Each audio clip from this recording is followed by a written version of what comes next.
Good afternoon, ladies and gentlemen, and welcome you back to Southwestern University Taylor Sanders Field, 8th game here in the 2018 SCAC Softball Championship Tournament. And it is an elimination game between the ladies of Centenary and the Mountaineers of Schreiner. Alongside James Hill, I'm Kit McConico. James, we've seen some outstanding play thus far and anticipate nothing less in this matchup. It is game 4. We are back to elimination games, and we will have the Schreiner Mountaineers, the Centenary ladies.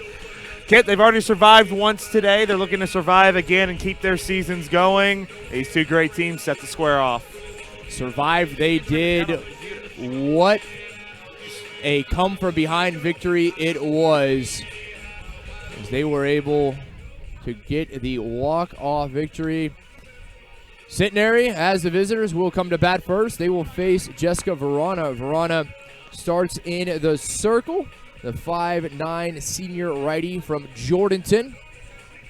She comes in 7-3 on the season, a 3.17 ERA, making her 12th start of the year. 6 complete games, 44 strikeouts, 32 walks, and 1 great worm, doing the worm in warm-ups. I guess that is a way to get your pitcher ready to throw here. We'll see how that affects the pitcher here today. Well, it got her teammates on their feet, that's for sure. Ladies coming to bat first. The second baseman, Peyton LeBlanc, will lead it off, followed by the center fielder, Kelsey Ancelot, and the right fielder, Anna Dunn. I'll tell you, Kit, what I'm interested to see here, Centenary had such an emotional high in their win, scoring 6 runs in the final inning. Can that carry over to today's game? Schreiner also riding a high from their win. I'm interested to see how both these teams try to carry that momentum into today's contest. LeBlanc, the junior from Louisiana, leads it off, takes the first pitch, called strike 1. Debbie Behrens behind the plate. Roger Trinidad at first, Daryl Woody at third, our umpiring crew for today's contest. 83 degrees, and there is a breeze going across the diamond from first to third as this is fouled off. A quick 0-2 hole to LeBlanc. Yeah, the breeze actually starting to pick up a little bit windier than what we've seen so far today, heading out to that left field wall. LeBlanc, as we mentioned, she comes in a .338 average, a double, a home run, 15 RBIs. You had mentioned a transfer from Louisiana Lafayette, the Ragin' Cajuns. And this is going to go over the head of the third baseman, Acuna, who was pinched in, anticipating the bunt. And LeBlanc comes up with the leadoff single. And so a good start here for the ladies. Really not doing anything. Kind of what you saw earlier from LeBlanc in that first game. She's just getting it in play, and now she's being called out, actually, on the play. I'm guessing out of the box there. I think that is indeed the call. So LeBlanc called out of the box will be the first out, and that'll bring head coach Mark Sweer out for a word with our home plate umpire. Sweer assisted by Whitney Patterson and Bailey Shepard. You know, I think what's kind of interesting about that, and I don't mean this in any sense to pick on Debbie Behrens, but Debbie Behrens also made a call yesterday about a batter being on the box. So she's really on top of those situations where somebody, you know, may be in or out of the box. And I think we spoke at it at length yesterday. That's something that I think they're really trying to cut down on as Ancelot steps to the plate. So Ancelot comes to the plate with 1 out, no one aboard. She takes strike 1, a .355 hitter, 1 double on the season, a home run, 15 RBI. We've seen the speed she has. Dallas played quite a shift, and now Schreiner also playing quite a shift. A little bit different than what you saw from Dallas, as that one misses for a ball. You've got the third baseman up the line, middle infield kind of staying where they are, first base where they are, but then you have, I believe that is the center fielder in very shallow right about the edge of left field. So again, another 5 infield look with the speedy Ancelot. Fouls it off for an 0-2 count. Does the senior from Orange by way of Kilgore College. Trying to get it started here for the ladies. We mentioned against Dallas, 6 runs in the bottom of the 7th, including the walk-off grand slam by Gillette. Underneath the glove with the third baseman, Acuna. The shortstop actually there to pick it up, but cannot get the throw to first in time, and Ancelot is safe. Again, once it gets through that hole, you really don't have much of a chance there. Ancelot's just way too fast. And brings up the right fielder, Anna Dunn, the senior from Shreveport, first team all-conference selection. Dunn 3 for 4 earlier today, hitting over 400, 10 doubles, a triple, 15 home runs on the season, 14 home runs, and 47 RBI. She steps into the box to face Vrana.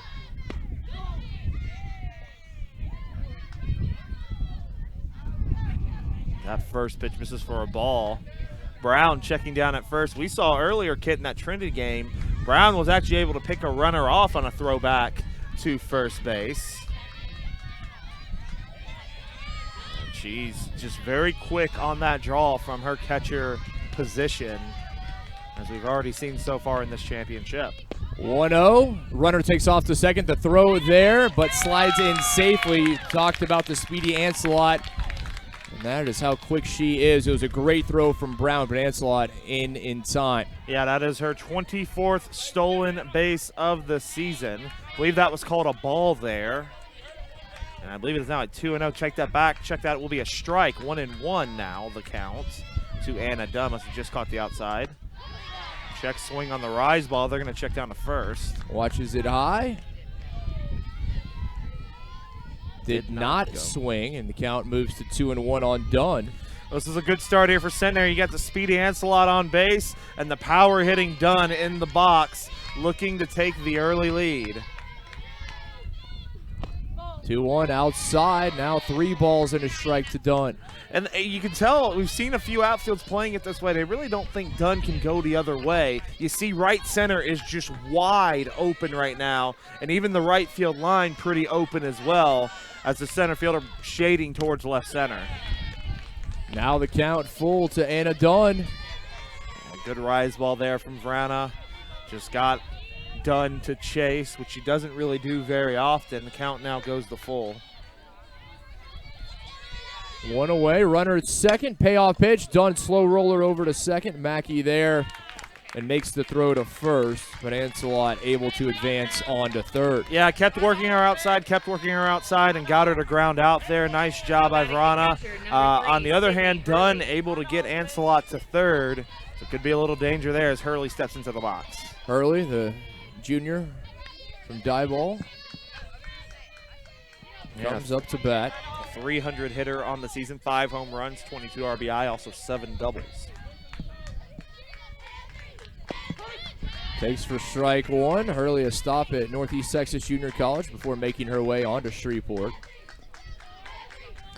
Yeah, pretty Louisiana heavy lineup. A few Texas scattered in there as well. Big lineup as well for the ladies. Catches the outside corner. 0-2 now to Hurley.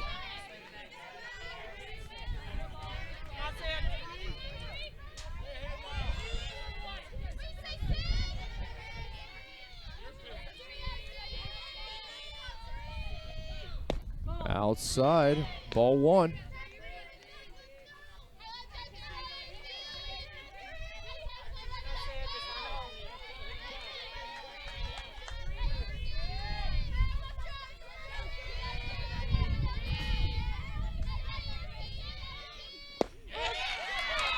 In for a strike. Hurley goes down looking to end the inning. Yeah, I just froze her there on the inside corner. Vrana, nice job getting out of that inning. To the bottom of the first we go. Mountaineers coming up to bat for the first time.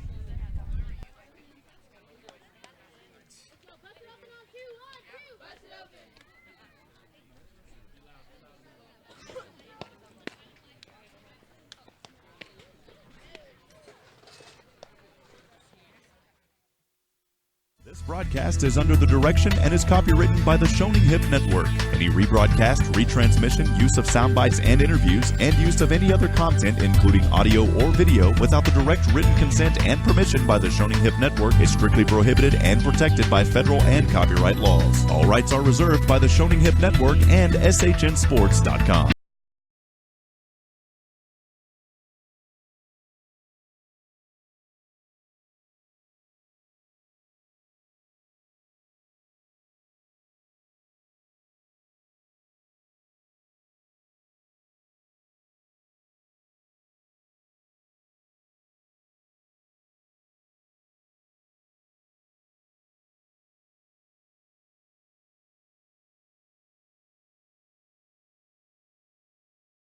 First, no score between the ladies and the Mountaineers. Mountaineers coming up to bat for the first time to face Nicole Aldridge. Aldridge, the 5'6" junior right-hander out of Tatum.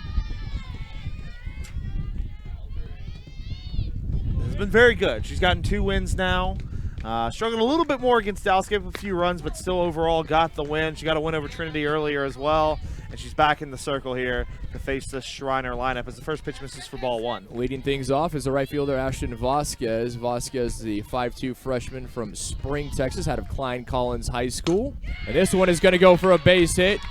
Gets it by LeBlanc at second. Vasquez with the leadoff single. Vasquez continues to swing a hot bat. She had that 3-for-3 day, including a 3 RBI triple that broke that game wide open against Trinity. And she comes into this game, singles right up the middle, and gets things started for the Mountaineers. And that will bring Alyssa Mackey to the plate, the 6-foot junior from Houston out of Clearbrook High School. Mackey, one of the top hitters on this Schreiner squad. As she swings and misses at the first pitch, leads the team in home runs with 5 on the season. Mountaineers second baseman Mackey back in. 0-1 count. Runner at first, no outs. No score here in the bottom of the first. Finds the outside corner. 0-2 to Mackey. You know, that's one thing Aldridge does so well, as we've talked about, is her location, where she can locate her pitches, and that's what gives hitters a hard time when she's in the circle. Looking for that outside corner again, the throw down to first, but Vasquez back in time. We'll see if Vasquez maybe tries to move up a base.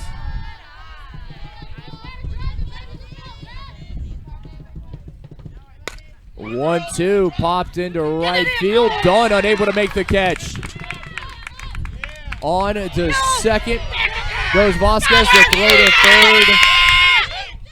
And she is safe. Home plate umpire Debbie Behrens there on the spot. She's right on top of it.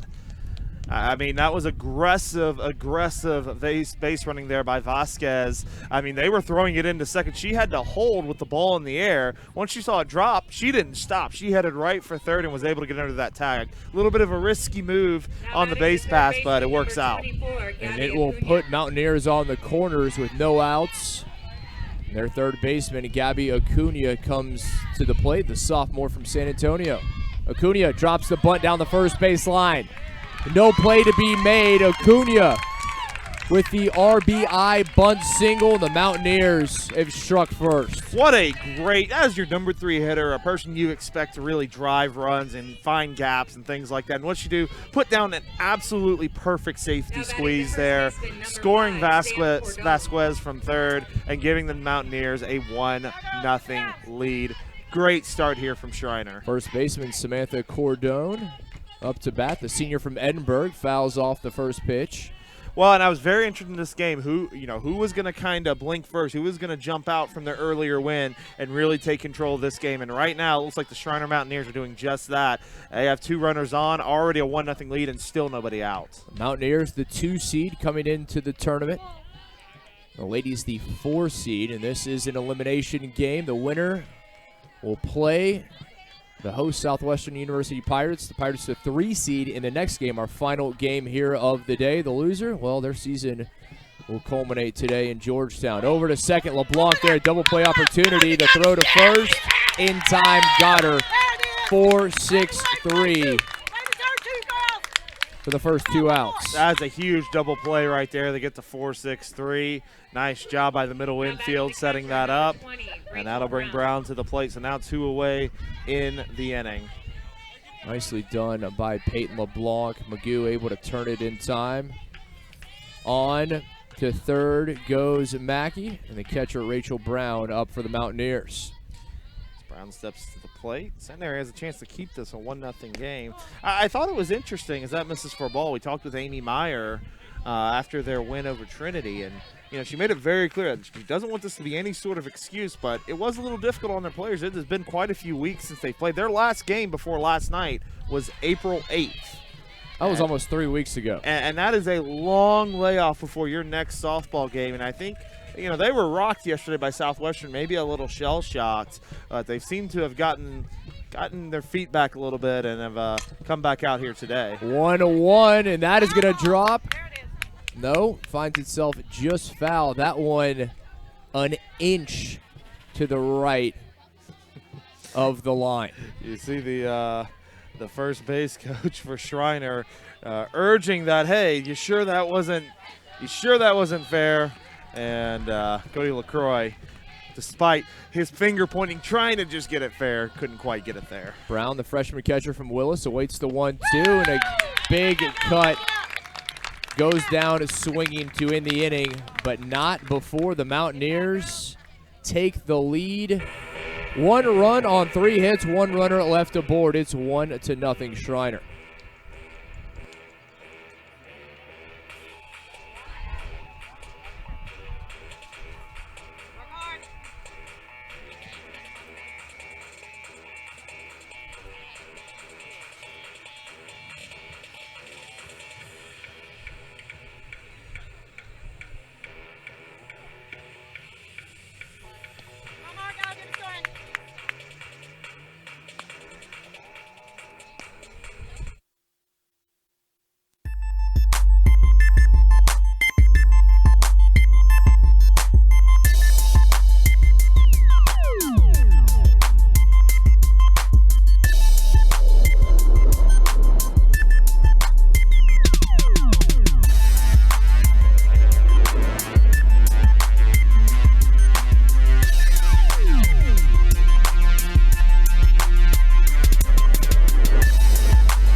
1-0. Mountaineers on top after one. The ladies of Centenary coming to bat for the second time. It will be 5, 6, and 7 due up. Their designated player, Margot Smith, leads things off.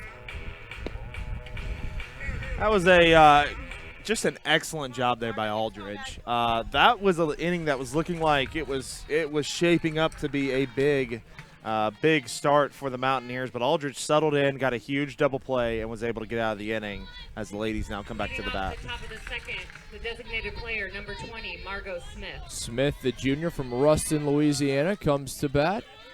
Old Ruston. The old rivals. I love how this is just a trip down memory lane. Oh, it really for the is. Monroe native over to my left. Every time I hear Ruston, I remember that stadium.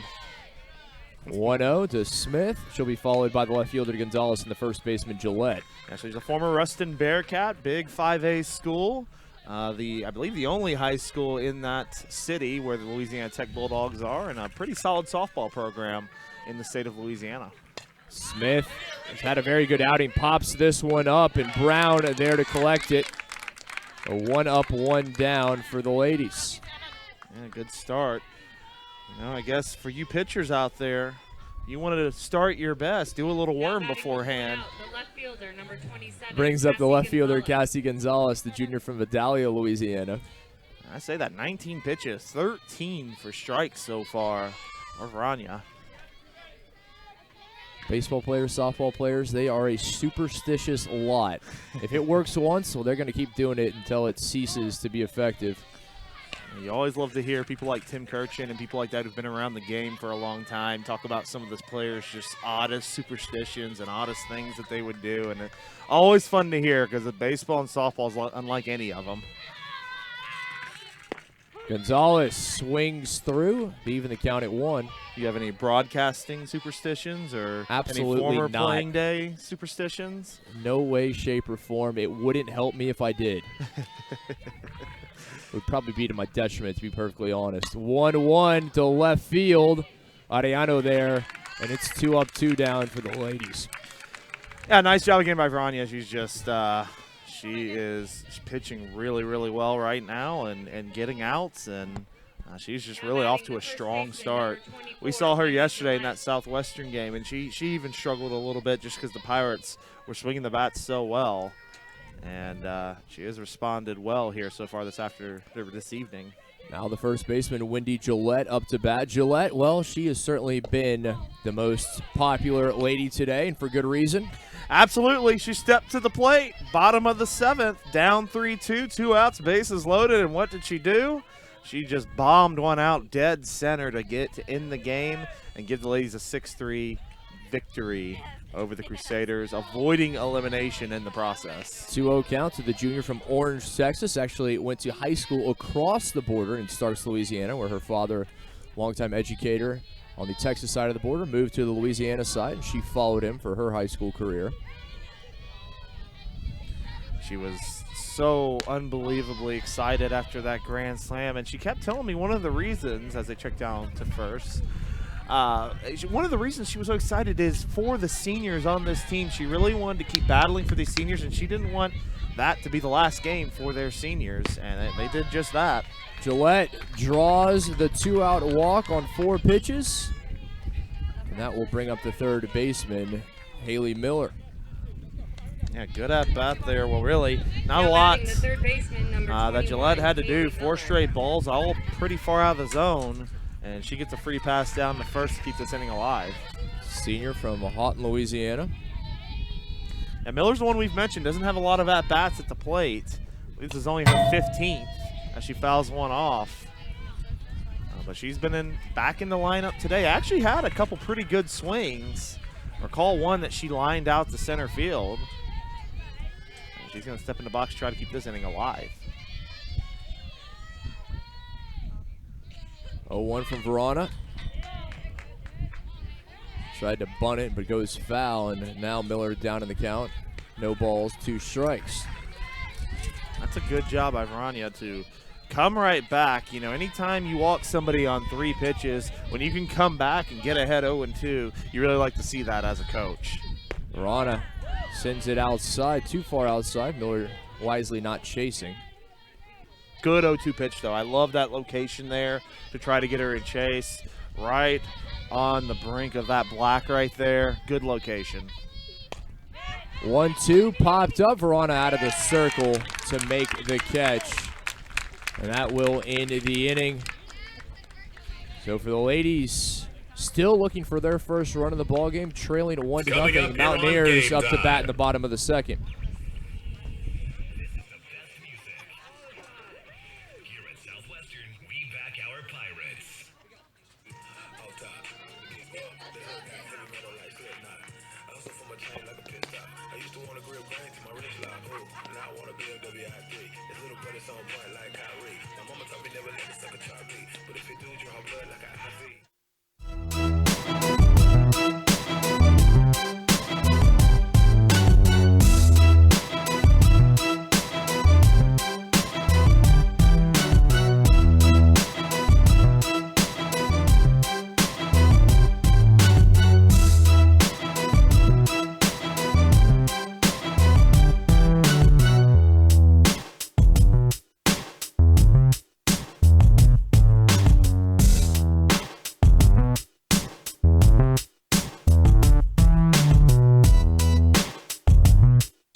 Bottom of the third, 6, 7, and 8 coming to bat for the Mountaineers with a 1-0 lead over Centenary in this elimination game.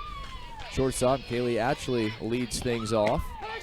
Well, we mentioned with Aldridge as she throws strike one over the plate. Aldridge, a little bit of a slow start, gave up 3 hits pretty quickly and was looking at some trouble, but she was able to get out of the inning. See how she responds here in the second. Atchley fouls it off, finds herself behind 0-2, does the sophomore from Seguin.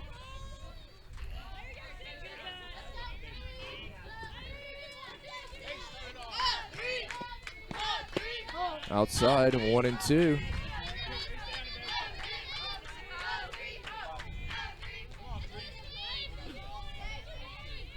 It's a 1 ball and 2 strikes. Atchley to right field, but Dunn is there. Makes the catch for the first out. Yeah, it's a good job by Atchley actually going with that outside pitch in the right. Just hit it right at Dunn. Dunn barely having to move, and we got one away in the inning. Player number 16, Courtney Bigley. Brings up the designated player for the Mountaineers, Courtney Bigley, the freshman from Orange Grove, Texas. She will step into the box. So Aldridge looking like she's starting to settle in a little bit here. As she gets one over the plate. Thank you, Kelsey. You also didn't have to run, but thank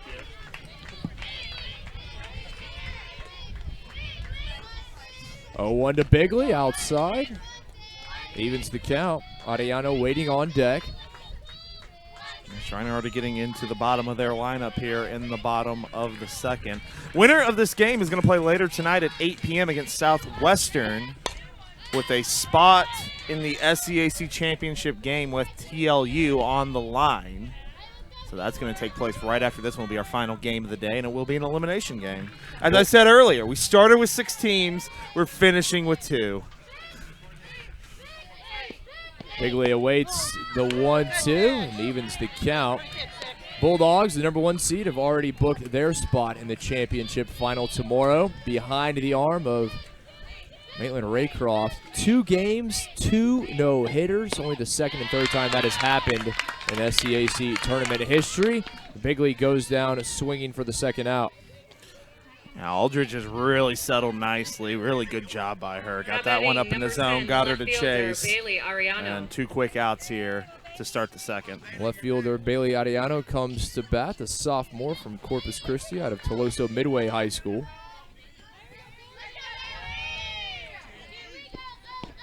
Watches the initial offering low for ball 1.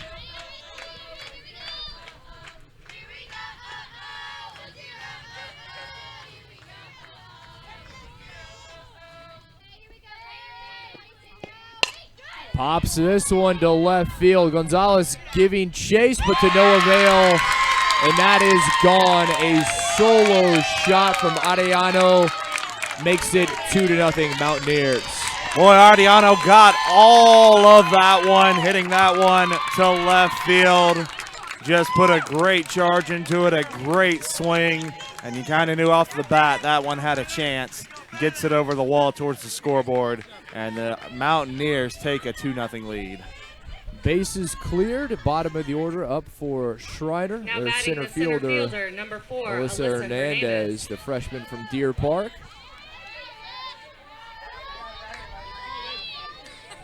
Arellano, all of that one just at the base of the scoreboard, as you mentioned. So the Mountaineers a run in the first, one here in the second to extend their lead. 1-0. Hernandez watches it low and away. 2-0 the count. That's just a great job again by Arellano. Showing off that power there. And the Mountaineers, again, not stopping from earlier. Hernandez high, but not deep enough to left field. Gonzalez there to make the catch to end the inning. But the Mountaineers extend their lead now 2-0 as we head to the third.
I'm a diva. Megan knows. Shoot.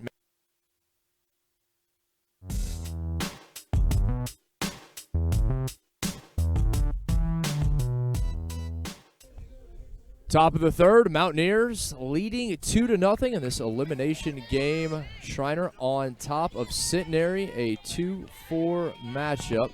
Mountaineers the 2 seed, the ladies the 4 seed. The ladies, it'll be 9-1-2 coming to bat. Their shortstop, Becca Magoo, leads things off.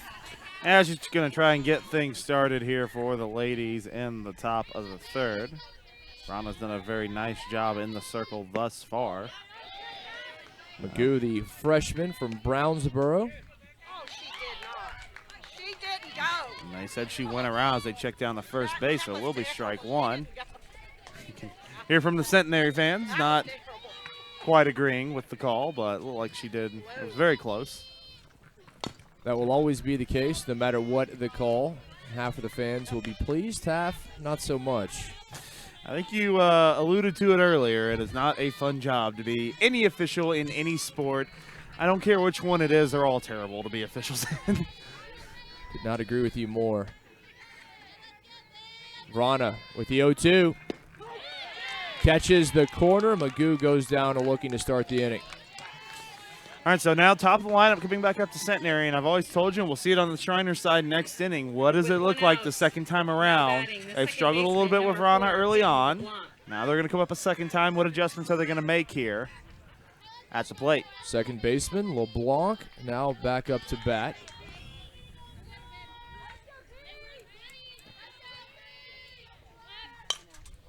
It's called out of the box. First time up, and this is going to go for a base hit. Takes the first pitch from Verona to center field for the single. Well, keep in mind, she actually had a single her first at-bat, but was called out for being out of the box. This time she stays in the box and drives it right back up the middle. And the ladies are in business with their second hit of the day. One away, one aboard, and the 2-hole hitter, the center fielder Kelsey Ancelot, comes to the plate. You know, Kid, it's worth noting as Ancelot takes ball 1. For both of these teams, whoever is able to come out on top and see Southwestern later tonight, one thing that's going to be tough is that is going to be their 3rd game today, while Southwestern will be on their 2nd. It does make a difference. You get to game 3, you're starting to feel it a little bit. High ball 2. Runner takes off to second. The throw not on line. And LeBlanc slides safely in to put herself in scoring position. Yeah, Brown, you know, we've alluded how well she's been behind the plate for something just when she was making the transfer, just lost it there. And it gave LeBlanc the opportunity to move up. And now she is in scoring position with Ancelot, who's already 1 for 1 at the plate. Ancelot ahead in the count, 2-0. Little slapper picked up by Verona, but Verona Ashley was behind her. Would have been better served to let Ashley pick it up. Instead, Verona, no opportunity to get a throw to first, and Ancelot puts runners on the corners. You hit the nail on the head. If your momentum's taking you away from the bag with Ancelot going down the line, you have no chance to get her there. You got to let your shortstop, your second baseman come up and make a throw with their momentum going towards first. Obviously, you know, I can't knock Verona. She's trying to make a play, trying to field her position, but you just kind of got to know the situation there.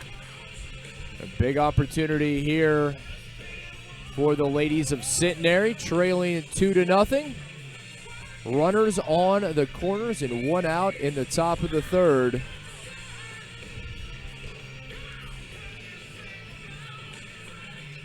We'll see, there may be a change in the circle.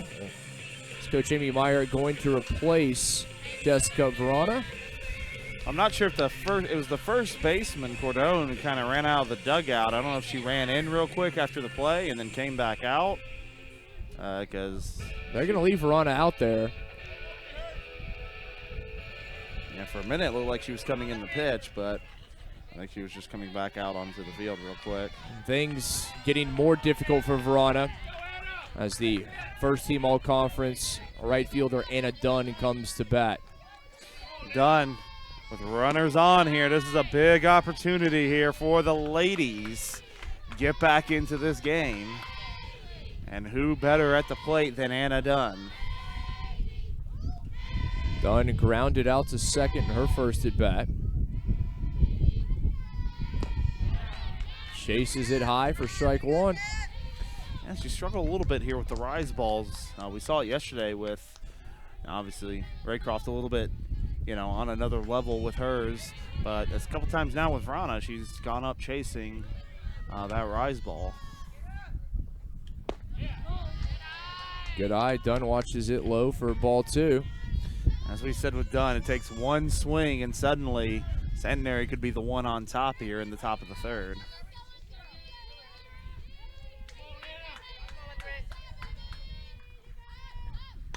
Dunn fouls it back and out of play to even the count. You hear a fan getting booed for a poor play in the field. Is that an error? Oh, yeah, absolutely an error. That is an error in the scorebook. We keep a fan error on the side, so we've had a few this weekend. I'll keep that in the margins of my book.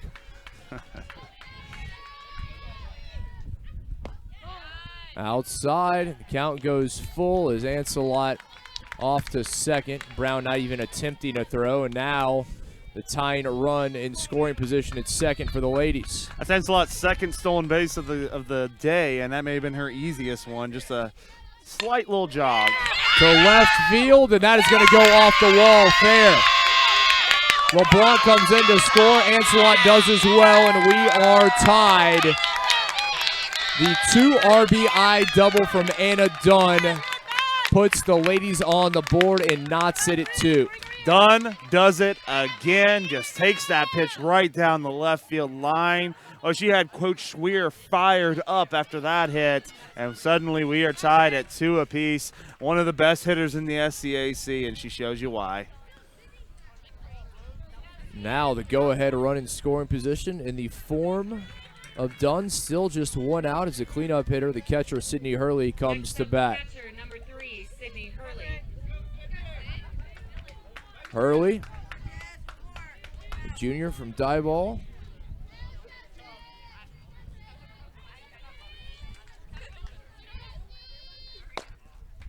Chops this one over the head of the third baseman. Dunn on to third, and Hurley, the single, puts runners on the corners.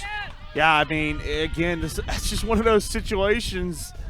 Hurley didn't do anything really special with it. She just put it in a spot where there's nothing Schreiner can do there. There's just nothing they can do with that. Acuna was pinched in, anticipating the possible bunt. Actually got to it, but by the time she fielded it, no opportunity to make a play. Now the designated player, Margot Smith, comes to bat. And Rana's starting to miss over the plate. That's 4 straight hits now for the ladies. Rana started the inning with a strikeout of Magoo, went down looking, but LeBlanc with a single, Ancelot a single, the 2 RBI double from Dunn now at third, and Hurley with a single as well, currently occupying first. This team just won't go away. Fall behind early, and here's their response. They've now tied it up, and they can possibly go ahead here. Smith tried to lay the bunt down, but finds itself foul. Evens the count, 1 ball, 1 strike. Well, we've seen a safety squeeze today. Tried to get the suicide squeeze down there, but you know what? As long as you're getting a piece of it, you will take it. The one thing you just can't do is miss, because that turns into an easy out most of the time. In that situation, Smith just able to foul it off, and it looked like it was out of the zone too. You'll take that.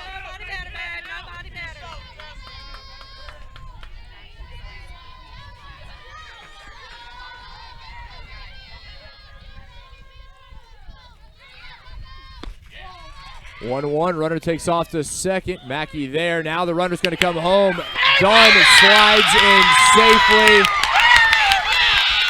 And the ladies have taken the lead 3-2.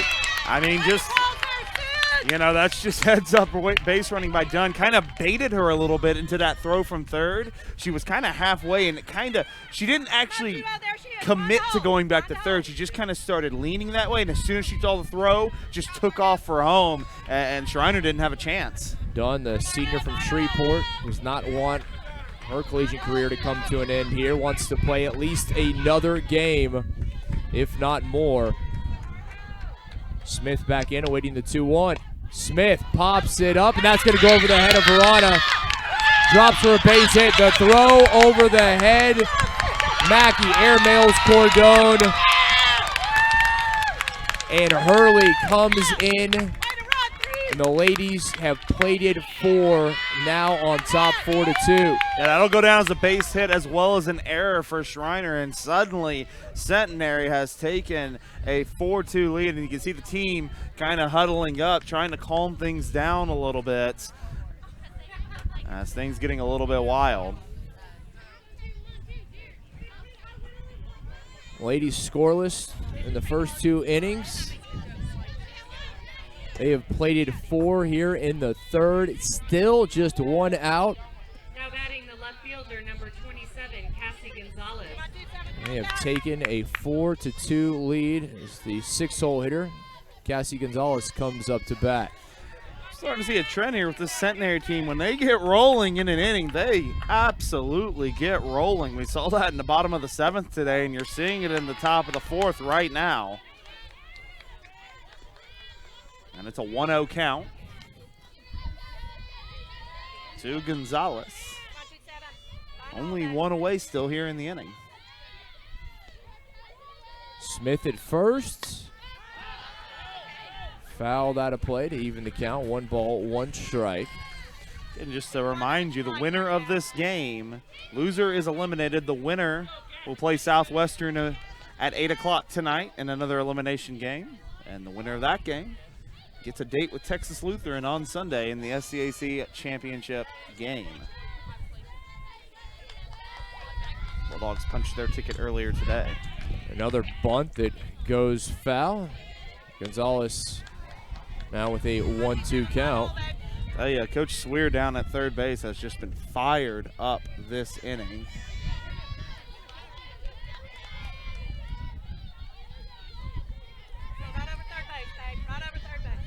All 4 runs coming here in the top of the 3rd for the ladies.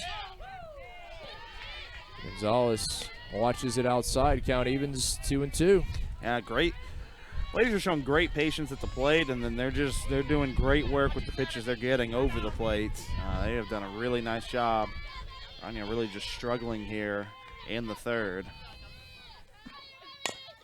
2-2 chopped to Ashley. It's short. Elects to go to second. Dropped by Mackey.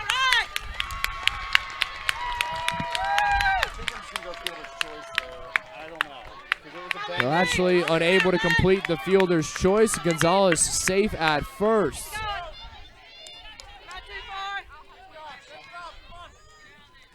Yeah, I'm going to go FC there.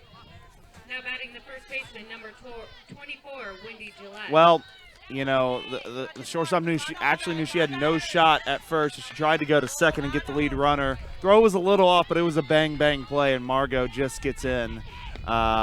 You know, ball does get away as well, but she may have been safe regardless. First baseman Wendy Gillette at the plate. 1-0 count rather. 2 aboard, still just 1 out. Gillette sends this one to left center for a base hit. They are going to bring Smith in, and now the second. In safely is Gonzalez, and they have added another 2 to the lead. Gillette with the 2 RBI double, and it's 6-2, ladies. The ladies are rolling right now, and the hero from earlier today adds to her RBI total. Just laces one out to left center, the 2 RBI double. Amy Meyer out to check with the call. They're going to bring the umpires in. I don't know if the field umpires could have had a good look at that at all. So that call will probably stand, and the ladies are going to lead 6-2. James, you mentioned it earlier. One thing we have seen from Centenary, when they are able to string a few hits together, when they get rolling, they are difficult to stop. I couldn't say it better. Schreiner's going to make a pitching change. 14's going to come out. It's going to be Timmerman. We'll tell you a little bit about her when we come back. Now in the circle for Schreiner Mountaineers, number 14, Amanda Timmerman. This broadcast is under the direction and is copywritten by the Shoning Hip Network. Any rebroadcast, retransmission, use of sound bites and interviews, and use of any other content, including audio or video, without the direct written consent and permission by the Shoning Hip Network is strictly prohibited and protected by federal and copyright laws. All rights are reserved by the Shoning Hip Network and SHNSports.com.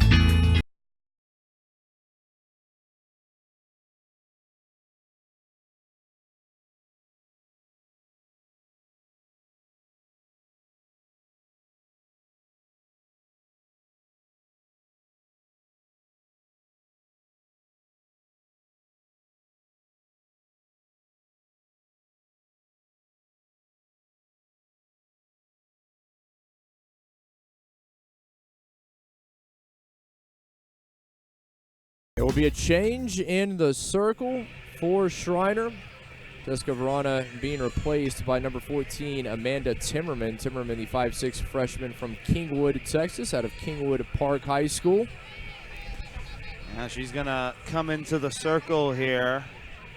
Timmerman, a 2.37 ERA, 2-2 on the season, making her 9th appearance, 23 2/3 innings pitched, 22 strikeouts, 210 walks. This is the 9th batter of the inning for the ladies. Third baseman Haley Miller at the plate. Big swing for strike one. 1 away. Runner at second, Gillette. And remember, ladies came into the inning trailing 2-0. Mountaineers with a run in the first, a run in the second. But 6 runs here in the third have put the ladies on top in emphatic fashion. I mean, you got to think just what they were feeling from earlier today in that win over Dallas and what they were able to do has carried over into this game. You know, Verana started losing a little bit of her momentum in the circle, and Centenary is just taking advantage of that. Called in for a strike. Miller goes down looking. Second out, and that will bring us back to Magoo, who led things off. Went down with the first out. Struck out looking, did Becca Magoo. 33, Becca Magoo. Seemed so long ago in this inning, but here she is again.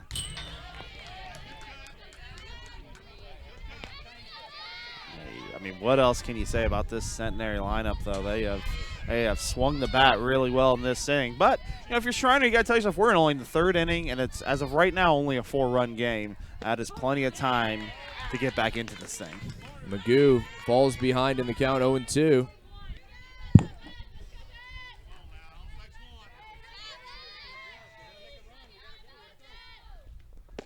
Magoo goes down swinging to end the inning, but not before the ladies are able to take the lead. 6 runs, 6 hits, 1 error, 1 runner left on base. It's 6-2 Centenary as we head to the bottom of the third.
Bottom of the third, Mountaineers.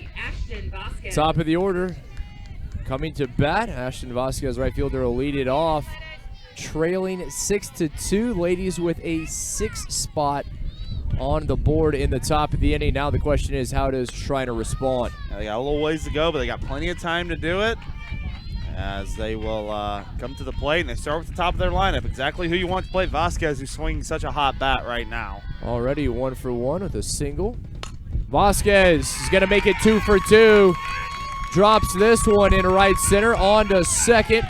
Vasquez on to third. The throw in time as Vasquez slid through the bag. I think they got her anyways, but just to be sure, Vasquez tried to turn what would have been an easy double into a triple instead, the first out. Coach Meyer wanted to be aggressive there. I saw her. She was wanting her to come to third in that situation. You gotta respect the aggressiveness in a way, but with no outs and trying to get back into this game, you would think probably stay on second there and just take the double. Second baseman Mackey up to bat, also 1 for 1. But, if that's your style, if you're one who wants to be aggressive and put pressure on the defense, that's what you stick with. When you've got to play the way you have all season, continue with what brought you to this point. No way you're going to change. Brought you to the number 2 seed in the conference. Exactly. There's no way you're going to change things in the conference tournament and hope that by doing so you're going to be more successful than you have been this year. Well, you got to give a lot of credit, too, to Centenary. Ancelot in center, Magoo at short, and then Miller at third, just strikes to each one, and that's a great use. We saw something earlier where we saw a base hit coming home with it and runners able to advance. It's a great job just using your cutoff man there. Sometimes as an outfielder, that's all you need to do. And Mackey takes the 1-2. Dunn unable to make the diving catch, but pops up quickly, and Mackey unable to get on to second. Man, that's what kind of hurts from earlier with the with being nailed at third there. You could be sitting at a first and third at least with nobody out, and instead you just have a simple single and one person on with 1 out. Give Dunn a lot of credit. Tried to make the diving catch, couldn't, but instead of letting that one get by her, she was quickly up and able to make the throw to keep Mackey at first. And what I loved, you saw LeBlanc was running out to right field, dead sprint, ready to grab the ball and get it in if needed after the effort from Dunn. Acuna comes to bat. She drove in the first run of this ball game. Acuna off the glove of the pitcher and bobbled by LeBlanc. So neither Aldridge nor LeBlanc able to make a play, and Acuna is safe at first. Yeah, tough play there. Goes off the pitcher's glove. Never an easy play when you go off the pitcher's glove and then it kind of dies like that. So going to go down as a single there for Acuna. And Mackey going to move to second. Already 7 hits in this game for Schreiner. First baseman Sam Cordone comes to the plate. Takes for ball Now batting 1. the first baseman, number 5, Sam Cordone. Cordone hit into a 4-6 double play in her first at bat. 4-6-3 double play, I should say.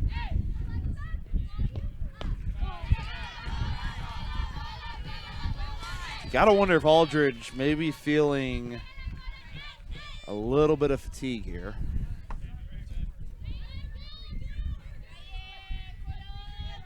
No one up in the Centenary bullpen at the moment. Count now 2-1 to Cordone.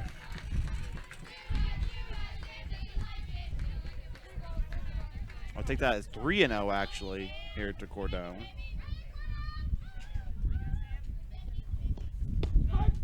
Takes for strike 1.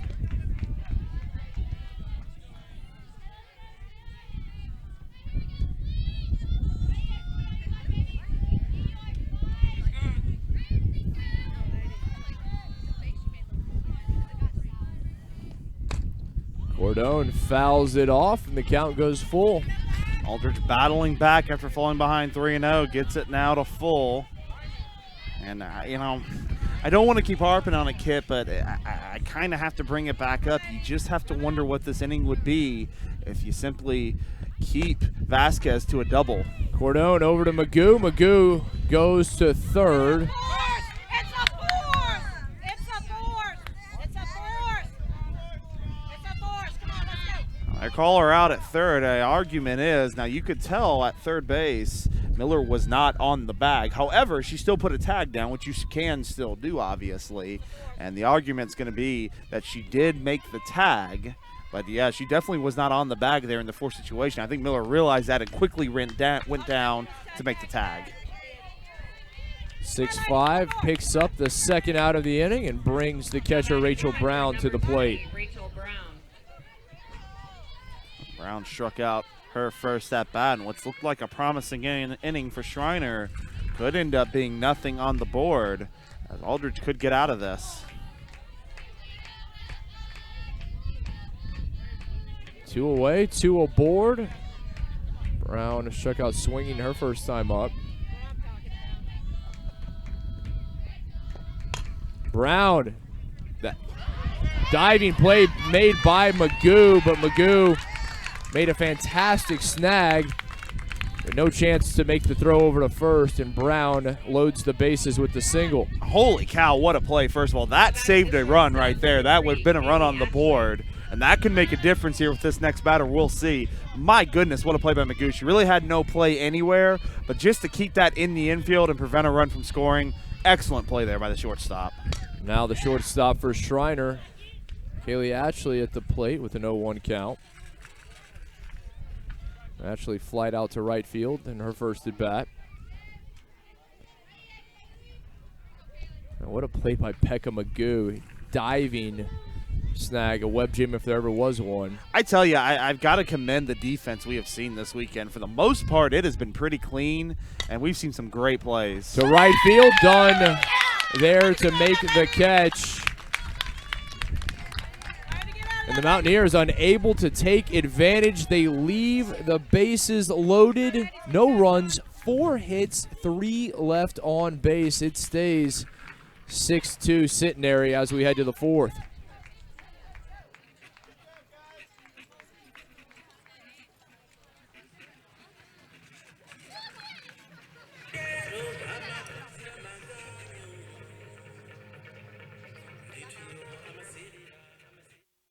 Hey friends, Rob Hipp here, Director of Operations with SHN Sports. Need a friendly reminder of upcoming broadcasts? We have a simple solution. Join the SHN VIP list today. Stay up to date with upcoming broadcasts, events, and other exclusive content. Visit shnsports.com/VIP. That's shnsports.com/VIP.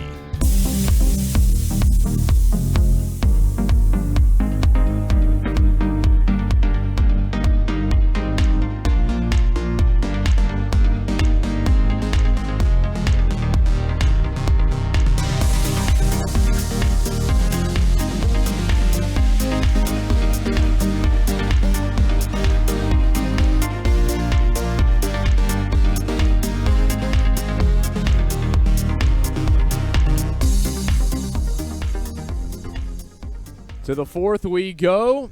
Top of the order coming up for Centenary. They lead Schreiner 6-2 in this elimination game. The ladies putting 6 runs across in their last at bat. Can they add to it? Second baseman Peyton LeBlanc will lead things off.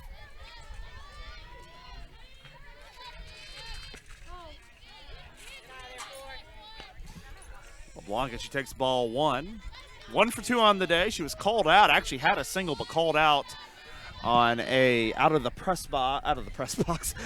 batter's box. I don't think we get called for out of the press box at any point. You just wait. Yet is the key word. But then she singled in her last at bat and came around the score. LeBlanc awaiting the 1-1. Fouls it off.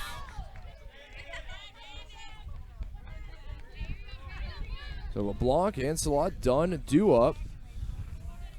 Centenary offense that has come alive here. And keep in mind, they had a 4-0 win over Trinity. And a little bit more of a pitcher's duel than it really sounds like. Then they were no hit by TLU, who is just on a tear right now. Raycroft with a pair of no-hitters in as many games. Which is unbelievable. They come out today, they were getting shut down by Dallas, woke the bats up, and since then it feels like a switch has been flipped. Another foul ball. Count stays 2-2.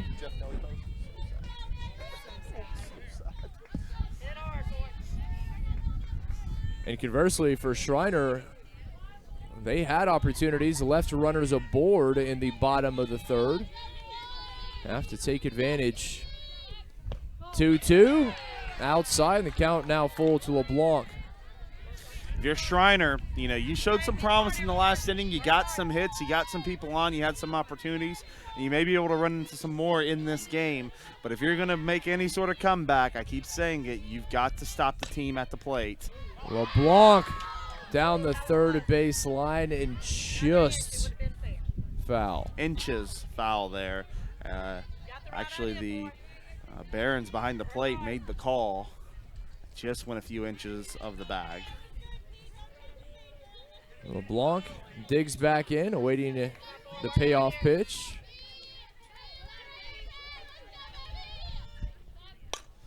Sends it right back through the circle, actually unable to make the diving grab. LeBlanc leads it off with a single. I mean, she's having a great day. Could be 3 for 3 if not for one call, but instead 2 for 3. Just swinging it really well. Had a pair of hits against Dallas as well, and now Ancelot going to step into the box. Up to face Timmerman. Again, Schreiner making a change. Started things with Jessica Verana. Senior gave way to the freshman Amanda Timmerman. As Ancelot steps in, you still see the shift on, which is the right fielder coming in, and if everything kind of wild. I still would love Ancelot. We saw a shift earlier with 5 infielders. Love her to just try to take one full swing towards right field and see what happens. 0-1, Ancelot comes up with a hit here. Even though the shift was on and there was an extra defender to the left side, Ancelot still found space for the base hit. I tell you, that's impressive. There is 5 infielders in the field. Ancelot is now 3 for 3 because she's just finding these openings in the shift. And I mean, what more can you say? That is just well done. And now here comes Anna Dunn. A pair of singles for the ladies to start the fourth. Dunn comes to the plate. Takes for strike one. Dunn in a great position. No outs. 2 aboard.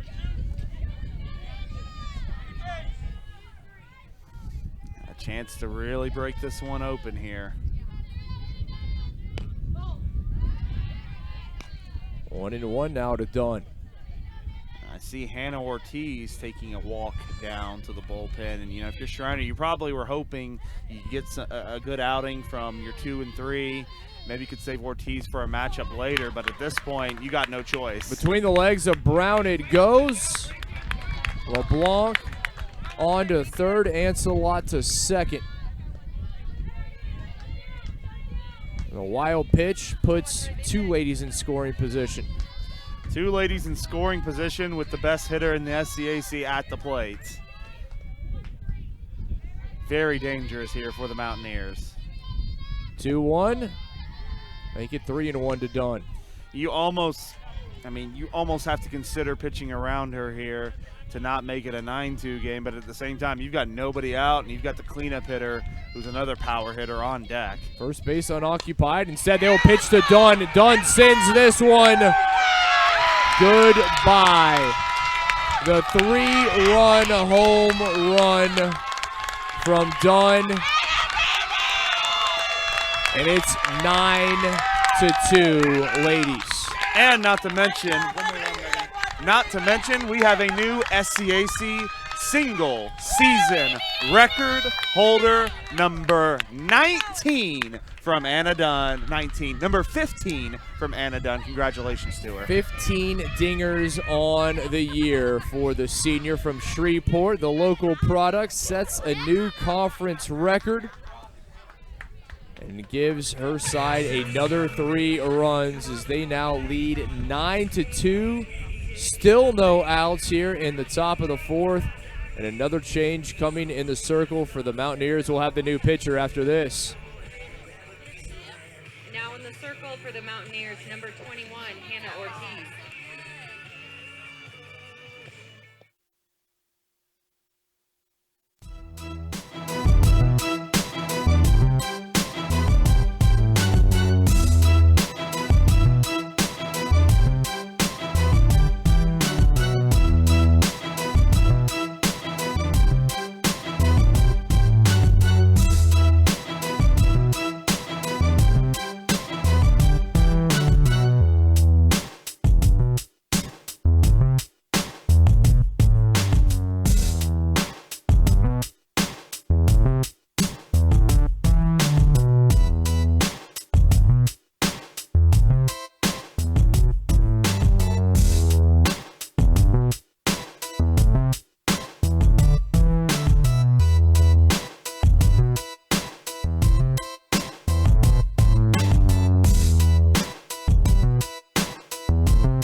Another pitching change for the Mountaineers. It will be Hannah Ortiz, the 5'2 sophomore righty from Bowling, taking over. Started off with Jessica Verona, then Timmerman was out briefly, and now on to Ortiz.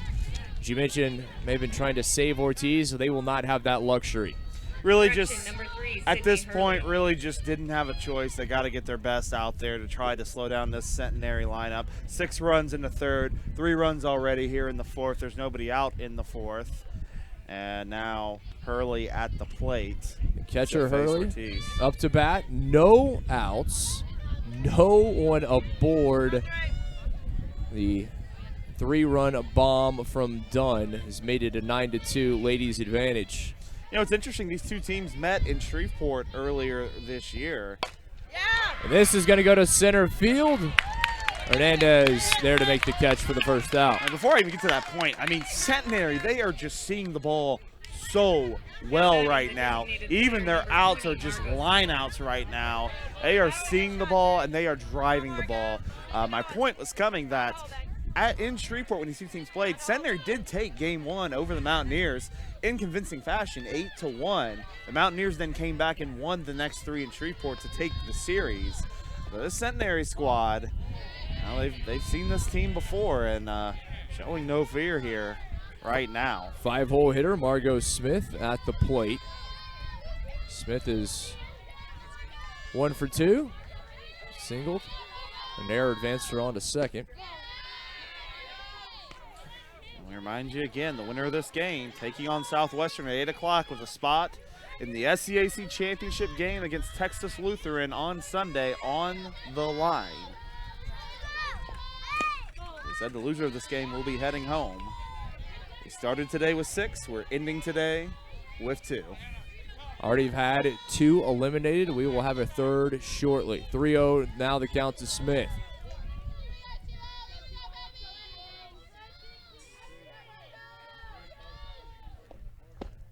Smith taking the whole way for strike 1. I'll tell you, Smith has really shown such great patience at the plate all weekend. She works a 3-0 count, now ahead 3-1. Just has gotten a lot of great counts, and She's really just done a terrific job at the plate all weekend long. Finds the inside corner, and the count now full to Margot Smith. And Kit, what more can you say about the ladies right now and what they've been able to do here in this elimination game, putting the number 2 seed on the brink right now. Payoff pitch. What a play by Mackey. The second baseman able to snag the line drive. It was tailing away from her and had to use all 6 feet of her frame to come up with that one. Excellent play. That was a very, very tough play. That one was actually ripped pretty well by Smith. Mackey with the diving catch. And you wonder if a play like that can lift up this Schreiner bench a little bit, lift up this Schreiner crowd. They need a little bit of energy going forward. Left fielder Gassi Gonzalez at the plate with 2 down. And I'm telling you, if Mackey was 5'11", I don't think she would have made that play. I completely agree. Heck, if she was 5'11 and a half, I'm not sure she would have made that play. That's how close it was. Great diving snag from Alyssa Mackey for the second out. Gonzalez awaits the 2-0 from Ortiz.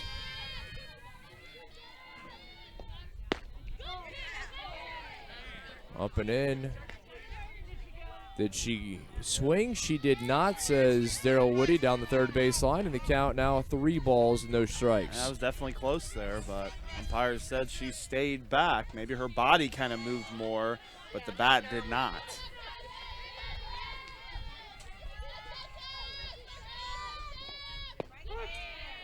And for strike 1. I wonder if Ortiz, you know, kind of trying to get in the flow of the game. She's fallen behind a few batters already. We now have a 3-2. Nope, she changed it to 3-1. Okay. I think she changed it to 3-1. She said 3-2. I believe it was definitely 3-1. 3-1 pitch. Chopped over to Mackey at second, picks it up, and able to get the throw to first in time. 4-3 ends the inning. But not before Centenary is able to plate 3 more. 3 runs, 3 hits, no runners left on base. 9-2, ladies on top of the Mountaineers.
Bottom of the 4th, Mountaineers coming up to bat will be the bottom of the order, 7, 8, and 9. Designated player Courtney Bigley leads things off. Mountaineers trail the ladies 9-2. And nothing more you can say, but you know, you look at it, what's interesting, it's a 9-2 game, but look at the hits column. 10 for Centenary, 8 for Schreiner. Schreiner's just left some runners on and just hasn't been able to take advantage of some opportunities that they've had. Quick 1-1 count to Bigley.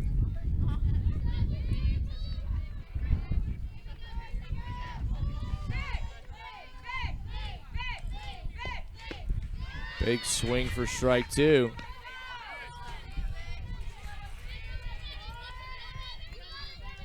Ariano waiting on deck. Hernandez will follow.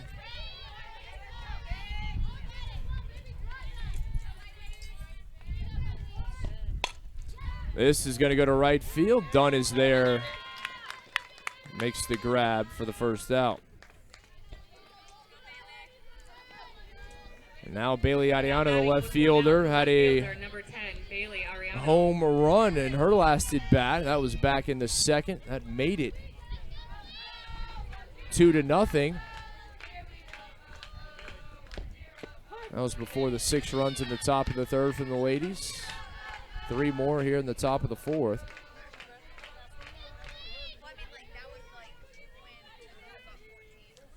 Now Aldridge going to work here. Would love a quick inning. Picked up by Miller at third. Fires over to Gillette. 5-3, and it's 2 up, 2 down. See if Aldridge can retire the Mountaineers in order for the first time. Brings up the bottom of the order, center fielder Alyssa Hernandez. Hernandez going to step into the box. Had a home run in the Trinity game. Hernandez takes the first pitch to center field. Ancelot there. And the Mountaineers go in order. To the 5th we go. 9-2. Ladies lead.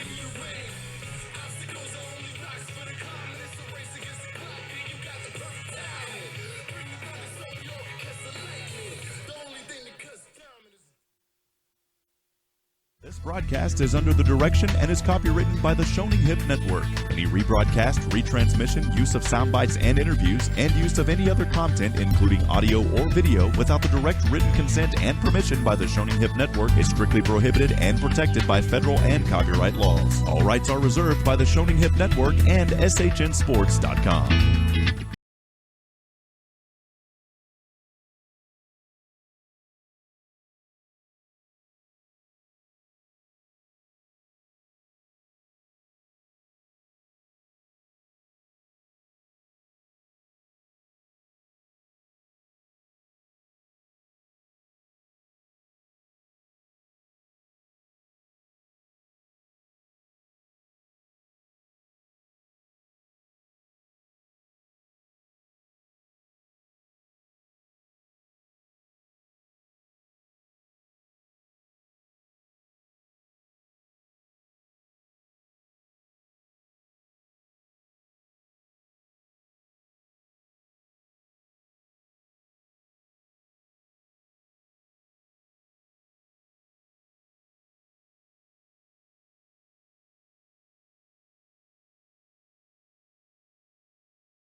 Seventh. They were down to their final out. They were down to their final strike when Gillette sent that one over the center field wall. Miller waiting on deck. Magoo will follow outside. 2-0 the count now to Gillette.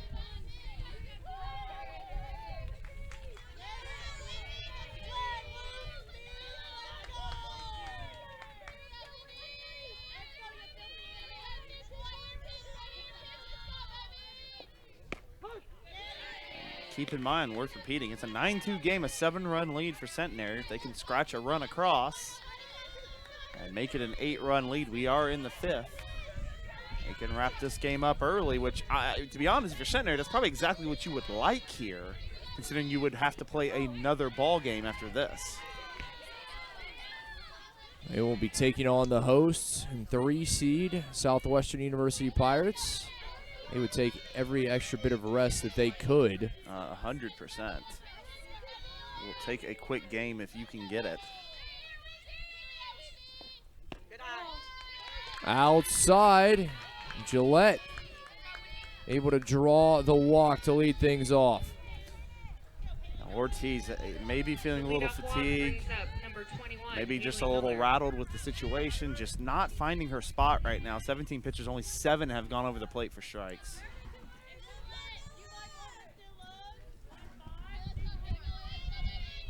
Haley Miller, third baseman at the plate. Looking for her first hit, bunts that one foul, and Brown unable to make the diving catch. I swear she's had about 4 or 5 of those situations where she's just sprawled out trying to make a catch. And it's just every time just about an inch short, but she's just such a great effort. Give Brown a lot of credit. She knows the season is on the line. Miller back in, awaiting the 0-1 from Ortiz. Lays this bunt down, but foul. Excuse me, fair rather. That one looked, well, my apologies, the catcher in front of it, and it was indeed fair. As signaled by Debbie Behrens behind the plate. The sacrifice bunt from Miller. Able to move Gillette rather, into scoring position. Looks like we're going to have a pinch hitter, and it's going to be number 8, Aaron Lewis, coming to the plate. Lewis batting in the 9-hole in place of Magoo. Lewis, the freshman from Leesville, Louisiana, listed as a catcher. Lewis up for the first time in the ball game. He's looking to extend this lead as Gillette gets into scoring position. One away, Gillette at second.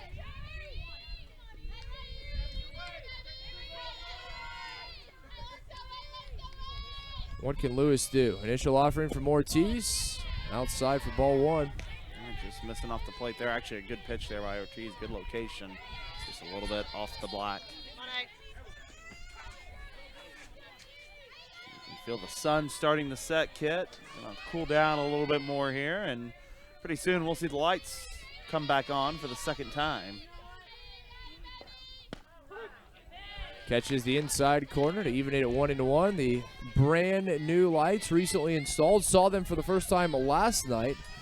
The host Pirates playing underneath the lights and, well, appropriately enough, coming up with a victory.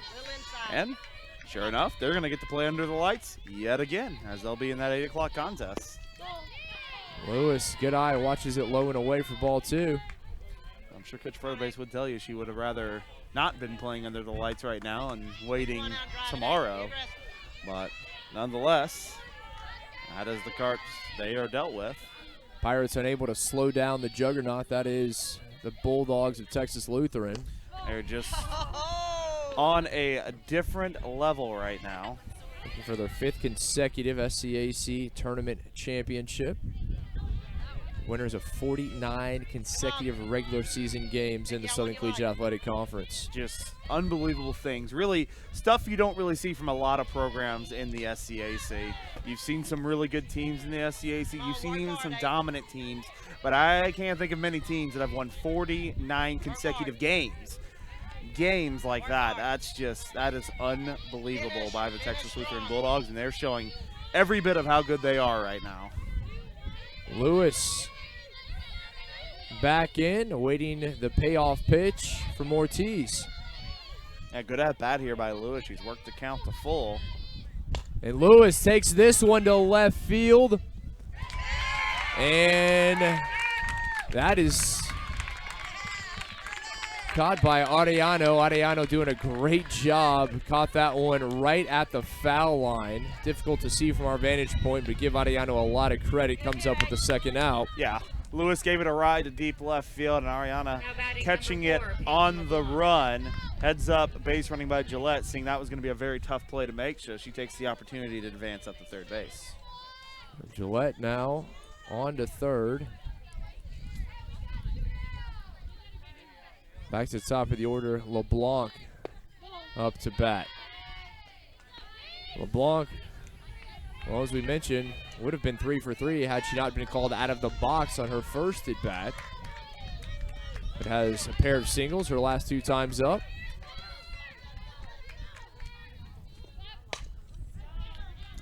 Fouls it off, 1-1. The Pirates are here. They're walking, I think, to go get some BP in and get some swings in to get ready for this contest.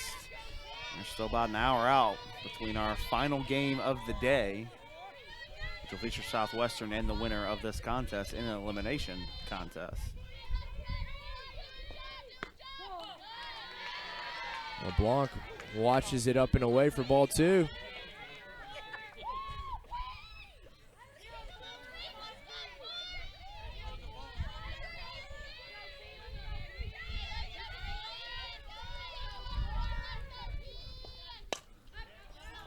Fouls it off. 2 balls, 2 strikes. Good little swing there by LeBlanc. Count. Got Deuces Wild here with 2 balls and 2 strikes, 2 outs in the inning. It was a big moment for both teams. Centenary can make it an 8-run lead and possibly end this game in the bottom half. Schreiner doesn't want that. They know they got to figure it out at the plate either way. But they don't want that pressure either. Outside, called strike 3. LeBlanc goes down looking to end the inning. To the bottom of the 5th we go, still 9-2, Centenary leading.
Bottom of the 5th, top of the order, up for the Mountaineers.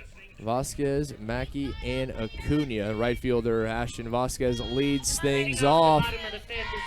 Mountaineers trailing 9-2. Time of the essence. Their season on the line today here in Georgetown. Yeah, it starts now. It absolutely starts now. They're going to have to get it going at the plate if they want to get back into this thing.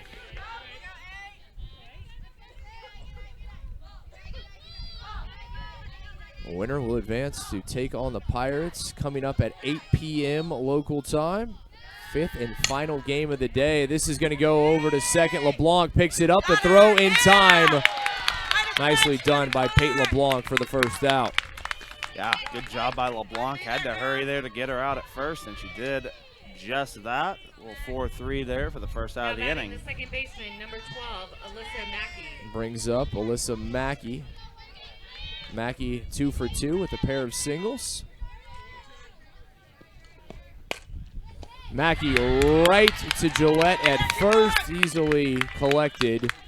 And it's 2 up, 2 down for the Mountaineers. Yeah, Aldridge just found her rhythm here a little bit. Now she's starting to put the Mountaineers, ever since that bottom of the 3rd, or Schreiner threatened, and she was able to get out of it. And they loaded the bases, couldn't get anything. She's really settled in nicely. Third baseman Acuna takes a big swing at the first pitch. Dunn comes in to claim it. And for the second consecutive inning, the Mountaineers go in order.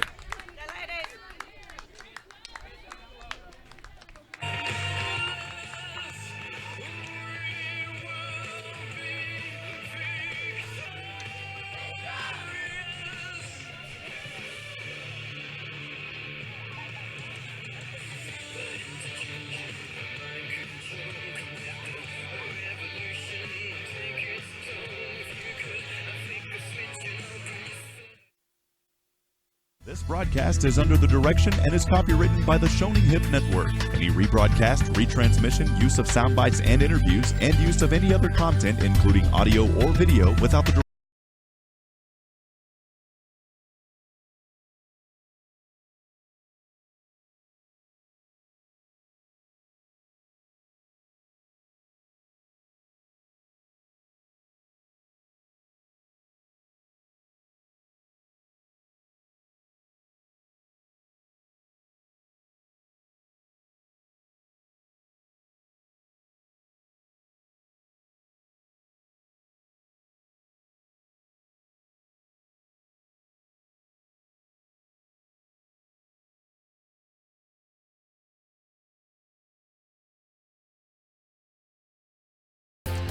Top of the 6th, 2, 3, and 4 coming to bat for the ladies. Center fielder Kelsey Ancelot leads it off. Centenary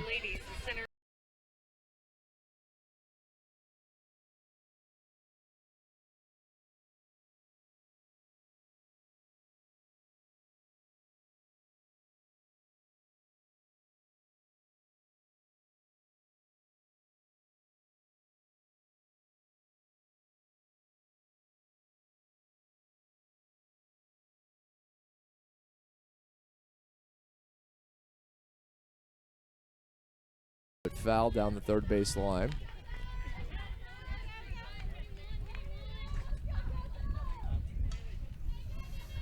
How about the Centenary ladies here today? This whole day, down 3-0 in the 7th, score 6 runs with 2 outs, come all the way back. Down 2-0 in this one, and they've come back to take a 9-2 lead. I mean, you got to think Coach Swear's just got to be so proud with how gritty and tough and how this team faces adversity and how they faced adversity today right in the face, and it hasn't mattered. 2-1 to Ancelot.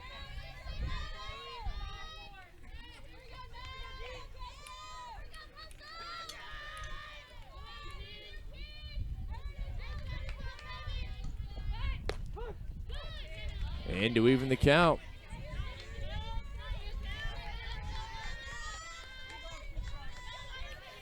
Seen a little bit of history today. Anna Dunn, who's waiting on deck, became the new single season record holder in the SCAC and home runs, hitting her 15th, a 3-run bomb back in the 4th inning. She's going to get another look here soon. That home run made it 9-2.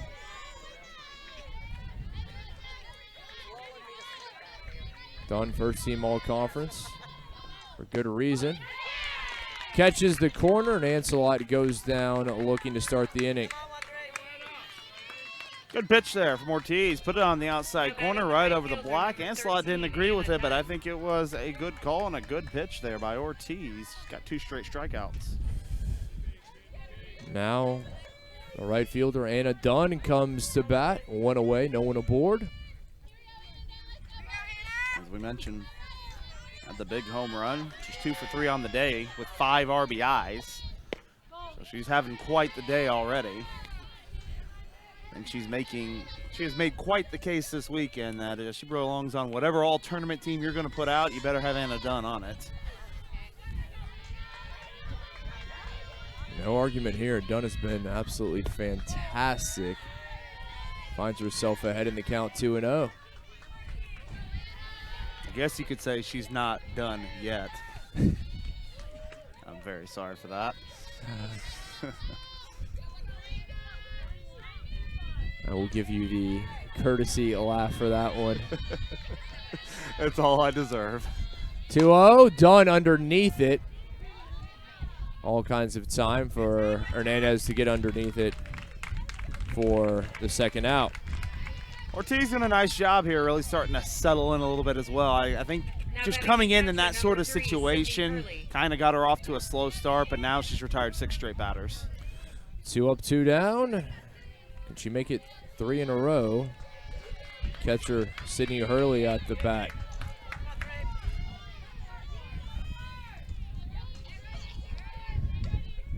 Hurley 1 for 3. Takes the change up for strike 1.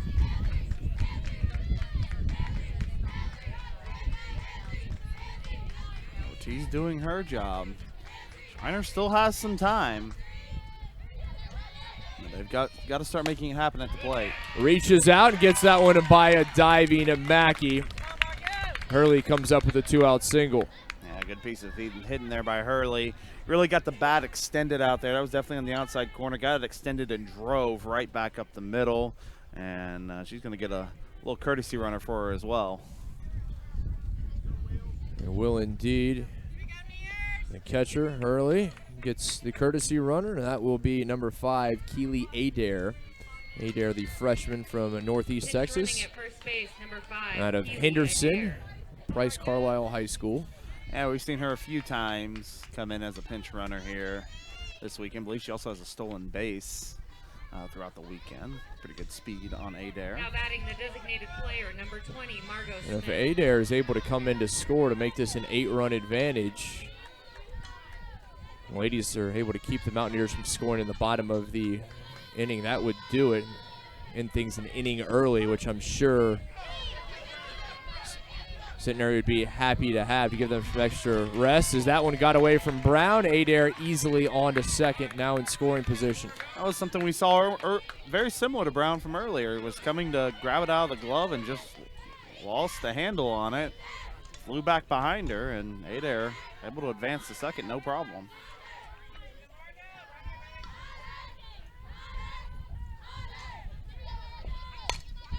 Smith pops it up, and the center fielder, Hernandez, ranging to her right, able to make the catch to end the inning. To the bottom of the 6th we go. Mountaineers, they have their work cut out for them, trailing 9-2.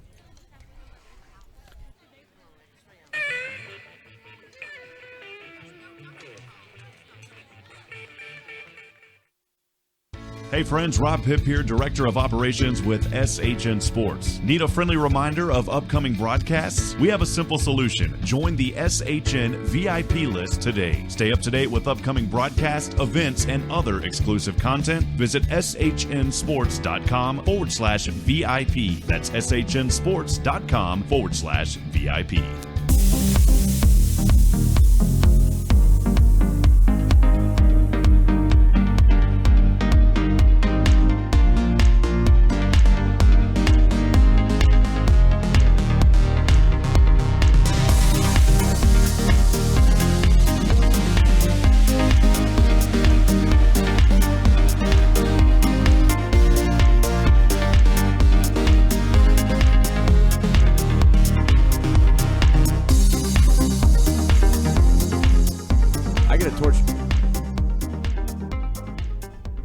Top of the 7th, bottom of the 6th rather. Mountaineers coming up to bat. Heart of the order, 4, 5, and 6 due up. Schreiner trailing Centenary 9-2. Time of the essence for the Mountaineers. Their season on the line. First baseman Sam Cordone leading things off. Cordone gets that through past the diving LeBlanc at second. The throw not in time. Cordone able to leg it out, the leadoff single.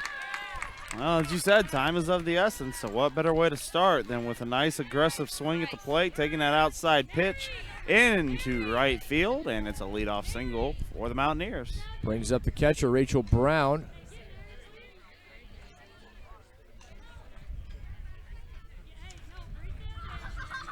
Buheider's going to come as a pinch runner, it looks. Mary Buheider about to check into the game. And we're also going to see a pinch hitter. Well, we don't know what's going to be happening here in a minute. We're just going to take a deep breath. And, well, there will be a pinch runner. That'll be Perez. That'll be Brisa Perez, the freshman from Corpus Christi, another Toloso Midway product. Pinch running for Cordone, and we will see a pinch hitter as well in the place of Rachel Brown. That's going to be number 7, Mary Buheider. Buheider, the freshman, another Corpus Christi product from Incarnate Word High School. Now batting number 7, Mary Buheider.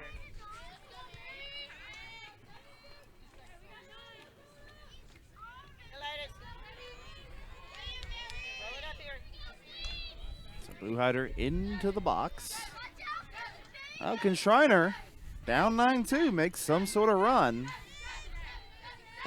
Buheider tried to lay the bunt down. Interesting Could not. there. Not sure if she's trying to bunt for a hit, or I would think not a sacrifice in that situation. Maybe just trying to get something down and leg it out. You wouldn't imagine trailing by 7, a sacrifice bunt.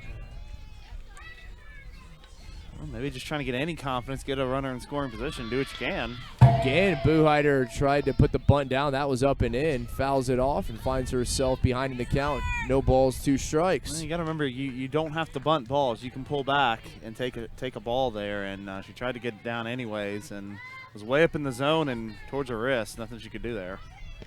Buheider takes a rip, fouls it off.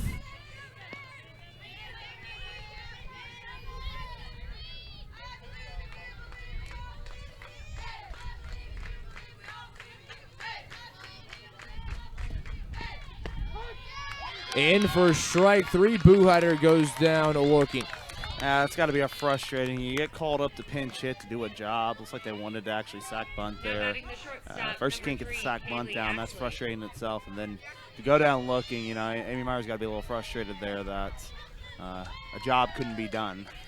One away, one aboard. The shortstop Ashley at the plate, and this is to right field. Dunn is there. The speedy Dunn thought that might drop initially, but Anna Dunn was not going to let that happen. I know Schreiner, again, going back to kind of some frustration, Schreiner's had a couple pretty good swings. I've just found the glove of ladies at times. I can think of about 3 times they've hit a couple rips to right field. It's just been right at Anna Dunn. They're putting some good swings. They're just not going to the right spots. Designated player Courtney Bigley at the plate. And for all the talk about Dunn's offensive prowess, and rightfully so, she is incredible at the plate. She is, in my estimation, underrated defensively. Absolutely. She does a great job in right field. We've seen she has a cannon of an arm in right. This is going to go to right field. Dunn picks it up on the hop, comes up throwing, and they will hold the runner at third. Another illustration of Dunn being able to cover some ground there. Keeps the runner from scoring. I think you just did a little foreshadowing there. As that was hit to right center, initially off the bat, you were thinking that was a double with a run scoring. Dunn, not only with the great fielding, but good speed as well to be able to cut that ball off, taking a really good angle and getting a strong throw back in to not only keep Bigley at first, but keep Perez, more importantly, at third. Ariano at the plate had the home run back in the second. That made it 2-0. Seems so long ago. Seems like another game. It almost was. The Mountaineers, if you're just joining us, they played it 1 in the first, 1 in the second. They were off to a 2-0 lead before ladies exploded for 6 in the third, 3 more in the fourth. That is where we currently stand, 9-2 Centenary. Bunt laid down, the throw to first. Pulls LeBlanc off the bag, and safe is Ariano. They are going to bring a run around as well, and now it's 9-3. An error on the play. The throw was on target. Honestly, LeBlanc simply just dropped it. Really nothing more than that. Ends up scoring a run.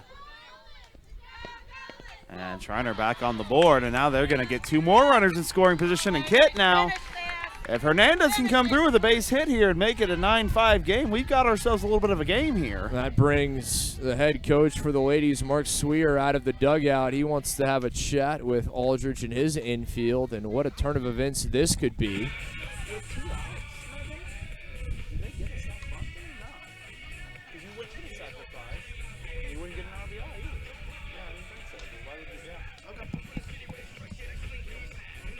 Two away, 2 aboard for the Mountaineers, both in scoring position. The center fielder, Alyssa Hernandez, at the plate with a 1-0 count. Now batting the center fielder, number 4. Coach Sweer just coming out and kind of settling it down. He knows right now, Schreiner, and especially with that leadoff hitter Vasquez on deck, one swing can get him right back into this thing. 2-0 down at Hernandez. And Hernandez has shown, I've said it a few times, I just like saying this, she's not your typical 9-hole hitter. She's got a little bit of power. She showed that against Trinity. But you're right, she's not. More often than not, you're going to put the, well, let's be honest, the player with the lowest batting average of the starting 9 in that 9-hole. Usually it's your good fielder, it's your catcher, it's usually somebody who's a strong defensive player, just not as strong at the plate. And that's not the case here when it comes to Hernandez. Back in, awaiting the 3-1 from Aldridge. High ball 4. And the walk loads the bases, and we may see a change in the circle. We will indeed. The ladies will make a change. We'll have the new pitcher for Centenary after this.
Margot Smith, the junior right-hander from Ruston, Louisiana, comes in to take over the pitching duties for the ladies of Centenary.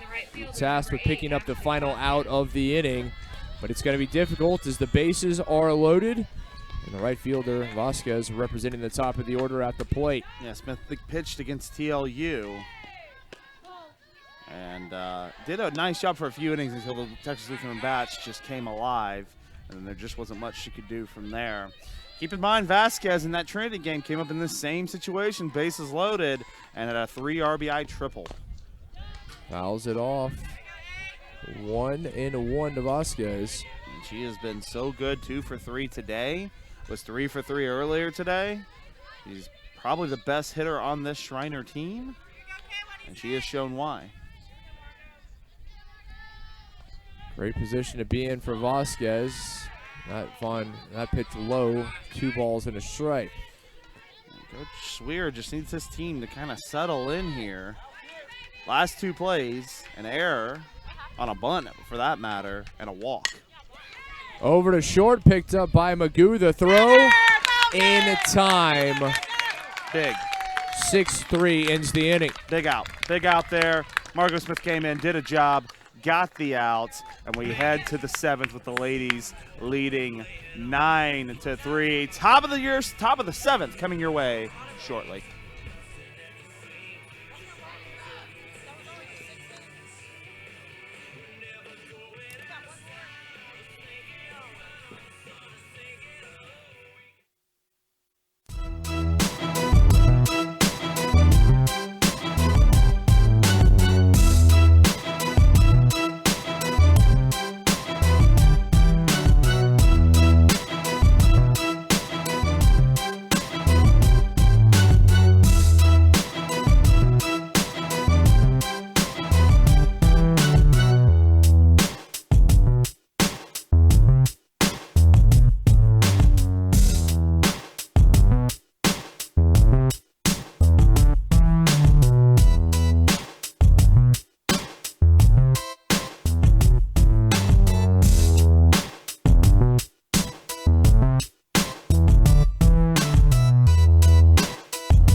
To the 7th we go. Ladies looking to add to this 9-3 lead. An elimination game between Centenary and Schreiner. Centenary, the 4 seed, leading the 2 seed 9-3. 6, 7, and 8 coming up for the ladies. Left fielder Cassie Gonzalez at the plate. Centenary, another just big job there. The bases loaded, one of the best hitters in Schreiner. They really could have made this an interesting contest, and they still can, but Centenary clinging to that 6-run lead. First pitch called in for strike 1. Gonzalez, Gillette, Miller coming up for the ladies.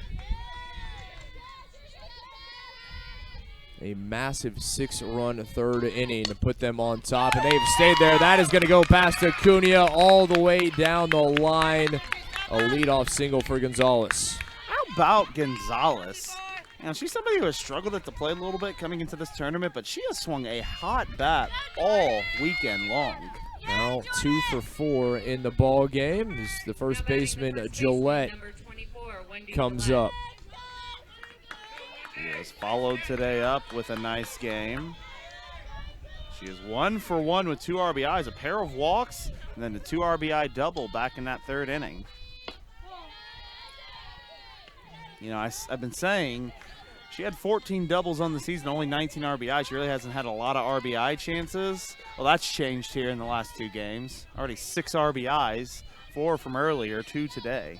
Junior from the Golden Triangle takes a big cut to even it at 1-1. And if you were with us yesterday, you learned what the Golden Triangle was. That would be the Beaumont, Port Arthur, Orange area of Southeast Texas, for those of you who are unfamiliar. That was including me, because I had no idea what the Golden Triangle was. We learn here. You never know what you're going to learn on one of these broadcasts, as that is called for strike 2. With the knowledge you and I possess, you really do never know. I'm not quite sure if that's a good thing. I'm not sure if it's a compliment or not, huh? Exactly. 1-2 from Ortiz. Gillette just reaches out to foul it off. At this point, we're at game 8 at this point. We're hanging in there. 9 still to come tonight. Caffeine is our friend. Oh, very much so, my friend. Very much so.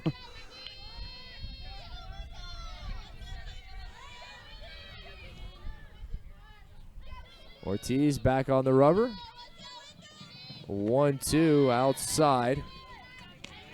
See if that was a setup pitch for what's to come.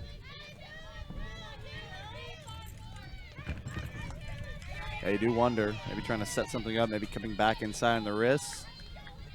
Could take a little bit off. See what she has in mind here. 2-2 outside again. Gillette not biting, and the count goes full. She's already got 2 walks today. She'll be glad to take a third if she needs to.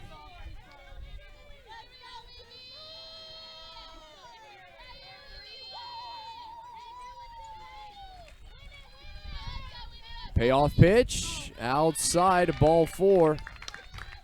Gillette picks up her 3rd walk. And the ladies with 2 aboard, no outs in the top of the 7th. If this result holds, really no matter what result comes up, but if this result holds and Centenary is playing this game later, I'm going to be very interested to see what they can take from their hitting display in the 2 games into a 3rd game today. You know, this high they've kind of been on, this energy, they've brought a lot of energy into that game. Will that energy be spent or what? Miller lays the bunt down the first base line. Ortiz out of the circle, makes the flip over to Cordone. But a sacrifice bunt moves a pair of ladies into scoring position. What a bunt that was. That was a perfect sack bunt right down the first base line. Tough play for Ortiz, who fielded her position very well there to get the first out of the inning. James, to your previous point, that question, can they maintain this momentum? Can they keep the energy level high for a 3rd game if they indeed come up victorious in this one? Can they do it another time? Can they make it 3 for 3 today? I think the good thing, if you're Centenary, as that one, another suicide squeeze attempt fouled off, I think the good thing if you're Centenary is you're immediately going into this game. We're actually coming up on about 7:30. We'll probably be ending this game around 7:30, 7:35 if things go as planned. And so you're not going to have a ton of rest in between. You're just kind of jumping right into it. And, you know, some of that energy, some of that adrenaline can probably go into that final game, which helps you out when you're playing your 3rd game. If you have to rest the game in between, probably be a whole different story. It's a very good point.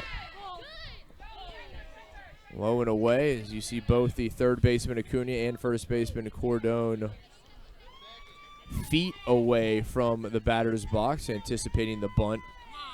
You know, the beauty is you probably channel your inner 10, 11, 12-year-old when you used to go to big tournaments, you know, and big softball days. You'd play 5 games a day, 6 games a day, and you're going to have to channel that spirit again, you know.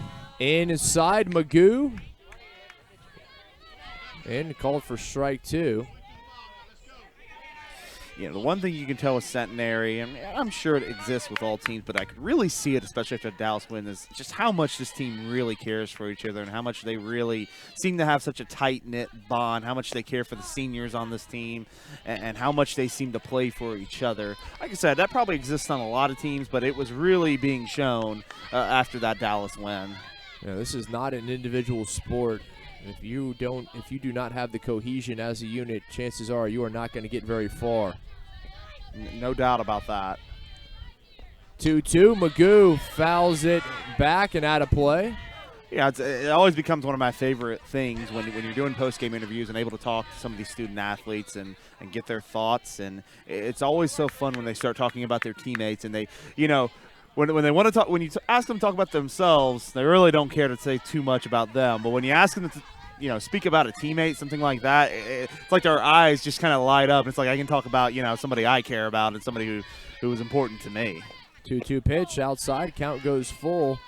And when you ask them years down the line what they most remember yes, there'll be specific games, wins and losses, but it's the teammates. It's the time they spent together, those friendships that they make now that they will have for the rest of their lives. Yeah, I think both you and I can attest to that in our athletic careers, just the people you meet, the people you spend time with. Payoff pitch, driven to left field. That one hit the line.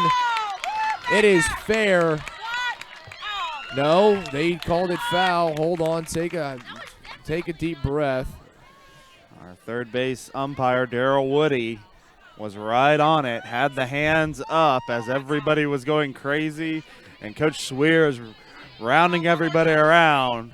Daryl Woody has the hands up, says, no, sir, foul ball.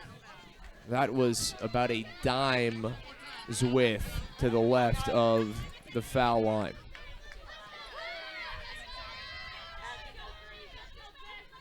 Payoff pitch, fouled off yet again by Magoo.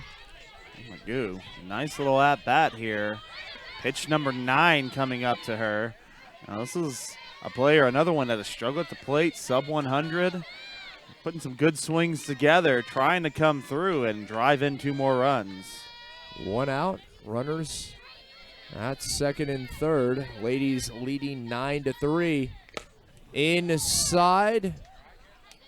Magoo just enough of it to stay alive. And send it off the helmet of Brown there. And pitch number 10 now coming up. A great at bat here from the shortstop, Becca Magoo.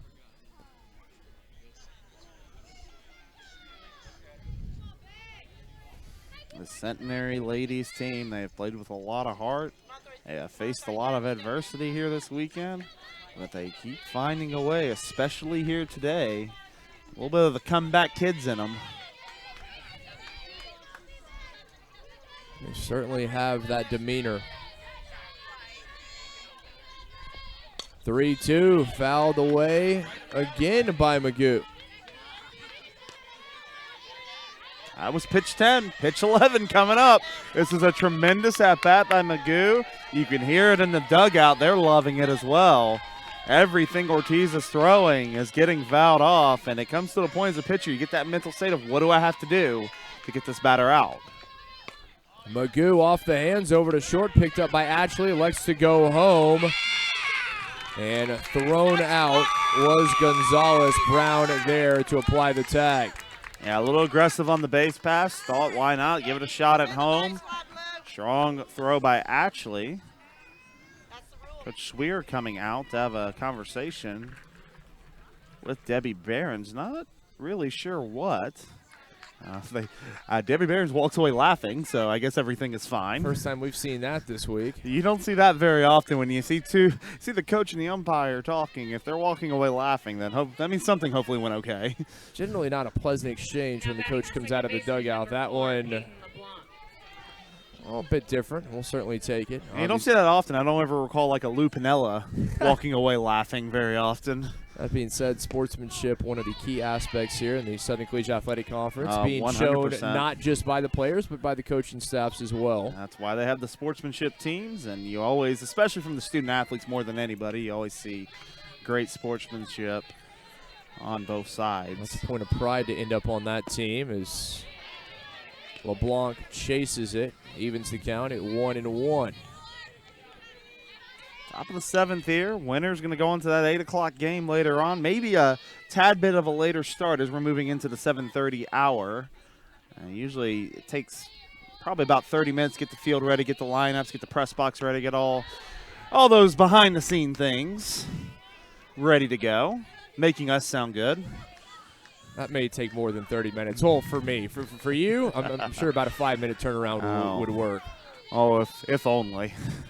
2-1 the count to LeBlanc. Runners at first and second with 2 away. LeBlanc fouls it back out of play. Count now 2 balls, 2 strikes. Beauty. It looks like we're going to be in for quite a pleasant evening. Sun is setting. It's cooling off. We were in the 80s. We're going to get down, I think, into the 70s. And even with the breeze starting to slow down, I think it's going to be a very nice night for softball. The lights will be on shortly. And this is chopped back over the head of Ortiz, picked up by Ashley. But no opportunity to make a throw to first, and the bases loaded yet again. About the fourth or fifth time today LeBlanc has been able to do that. What could have been her fourth hit instead is her third hit of the day. All singles, all just into the ground. Let me use my speed and get on first, and here comes Ancelot now. Right fielder, Ancelot. Ancelot is 3 of 4, 3 singles. Struck out looking her last time up. All right, kid, here's the chance. You know, Ancelot's got the bases loaded. I know she's a little slapper, but here's your chance. Maybe stay one time in the box and just pop it over the head in the right field. I just want to see it because I think she's getting inside the park home run. Has all of center field, all of right field open. I mean, not to mention the outfielders playing, I mean, about as in as you can play. I mean, the center fielder is in shallow left center. The only one who's playing about normal depth is the left fielder, and she is hugging the line very, very tight. 1-1 to Ancelot. Now 2-1. And of course, you know, Schreiner's obviously already down, but you don't want to add salt to the wound and have Anna Dunn stepping into the box with a lot of runners on. Centenary has seen what Schreiner can do. They would like to add as many runs as they can here. The bases are loaded. There's no place to put Ancelot with the 3-1 count.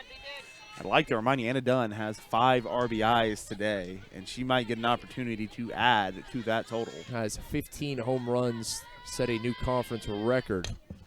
Ancelot pops it up.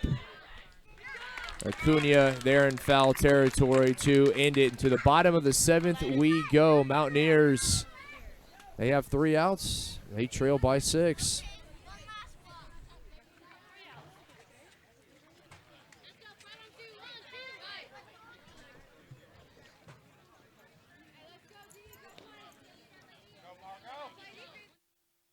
This broadcast is under the direction and is copywritten by the Shoning Hip Network. Any rebroadcast, retransmission, use of sound bites and interviews, and use of any other content, including audio or video, without the direct written consent and permission by the Shoning Hip Network is strictly prohibited and protected by federal and copyright laws. All rights are reserved by the Shoning Hip Network and SHNSports.com.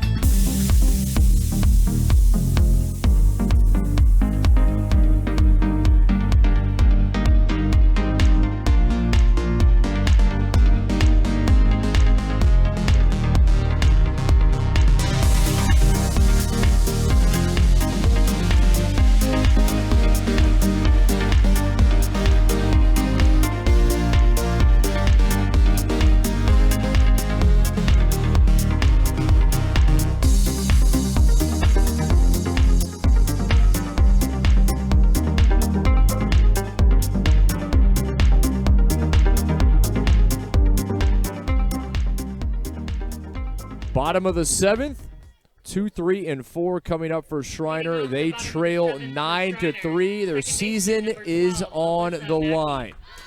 Need 6 to tie, 7 to win it. Long way to go, but hey, you know what we saw in the bottom of the 7th earlier today? 6 runs. It can be done. And the team they are playing knows that better than anyone. Mackey, Acuna, Cordone coming up to bat.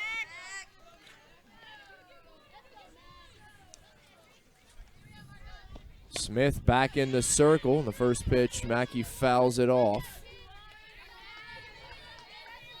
As we said, winner of this game, squaring off the Pirates. They're already here. They're getting warmed up. They're going to be ready to go. We're going to have to probably switch some dugouts out. We're going to have a lot going on, but hopefully we get a quick turnaround and get this final game on the road. Mackey able to get it through the right side. The throw from Dunn not in time, and Mackey does her job with the leadoff single. You got you just heard one of the fans kind of yell it, and really it rings true. It's a pretty standard idiom, but one at a time, one batter at a time, one run at a time. You just kind of have to have a mindset about you when you step into the box that I don't care what Margot Smith throws. She is not going to get me out here. I'm going to find a way, any way possible, to get on base. Acuna, the sophomore from San Antonio's Brennan High School, at the plate. You know, it's always so amazing how you know, you obviously have to have athletic ability. You have to have a lot of things, but so much of this game can be so mental sometimes. You're exactly right about that. That never say die attitude will serve you well in softball and in life for that matter. And all you have to do is your job. You can't worry about the person in front of you or behind you. Just get on base and let them do their job. Get on base and then trust your teammates to do the same. Acuna takes the 1-1 to right field. That's going to drop in front of Dunn. Off to third goes the runner, the tag. Not in time. Mackey able to slide by the tag of Miller, says the home plate umpire, Debbie Behrens. Hit in there on that play.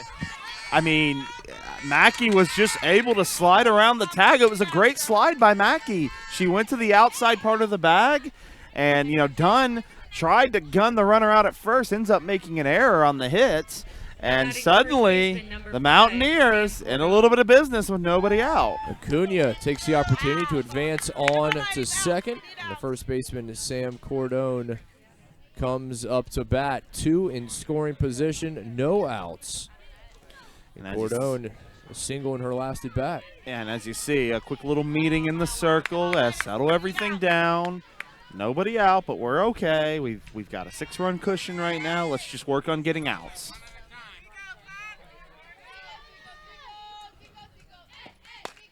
Cordone to right field, but into foul territory. They are keeping Anna Dunn busy down there.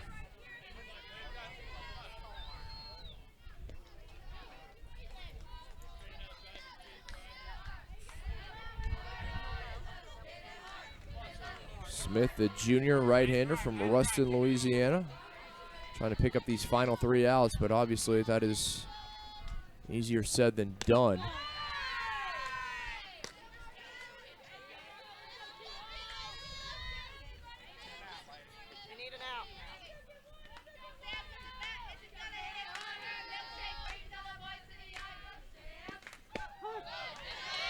Curves in for strike 2.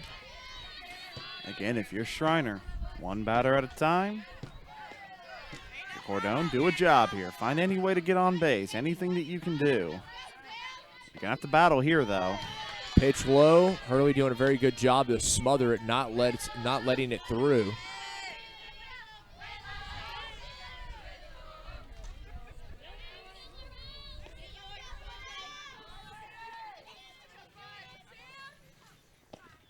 Cordone takes the 2-2, gets it through. Past LeBlanc. Mackey comes in to score. They hold Acuna at third. The RBI single from Cordone cuts it to a 5-run game. Well, here we go. The Schreiner offense. Seeing the ball really well out of Margot Smith's hand right now. They're not having any trouble picking it up and driving it. I was going to say this is looking eerily familiar for Centenary and not in a good way. Centenary, though, we see how they've handled adversity here. Bunt laid down the first base line. Throw over to LeBlanc, covering from second from Gillette. Acuna does come in to score, and it is now 9-5. Yeah, not a bad idea, trying to put a little surprise bunt down, moves the runners over 2. Maybe not exactly what you want in that situation, but I can understand it. Try to make the first baseman make a play, but, you know, Gillette had no problem coming off the bag, making the play, and 1 away now in the inning. 1 away, 1 aboard, actually at the plate. Schreiner, though, they've gotten it down to 4 now. And get a few runners on base, they can possibly get the tying run to the plate.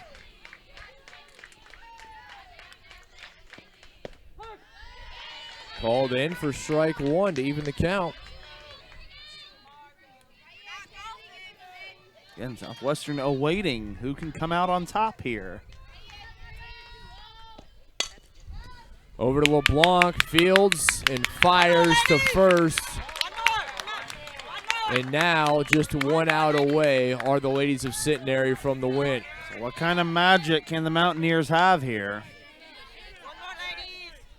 We saw what Centenary could do with 2 outs.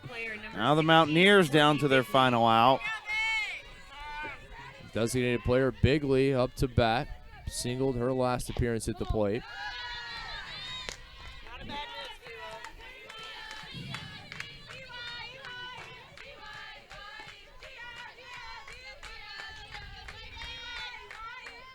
Cordone at third.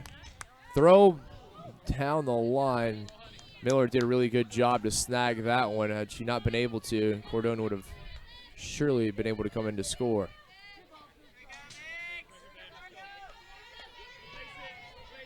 The count to Bigley. Bigley to center field. Ancelot there to make the catch, and that will do it. The ladies of Centenary come up victorious, and they keep their season alive. 9-3. The Mountaineers fall. 9-5 rather. Those 2 runs at the end. And the Mountaineers season comes to an end today in Georgetown. The ladies are right back to it. They will take on the Pirates of Southwestern coming up here on SHN Sports. Hope you'll join us for that. Make sure to stick with us as our own James Hill heads down to the diamond. Interview the winning coach, Mark Sweer. And what a victory it was. The ladies, they were down 2-0 after 2. 6 runs in the third, 3 more in the fourth. And ultimately able to withstand that late inning barrage from the Mountaineers. 9-5 the final.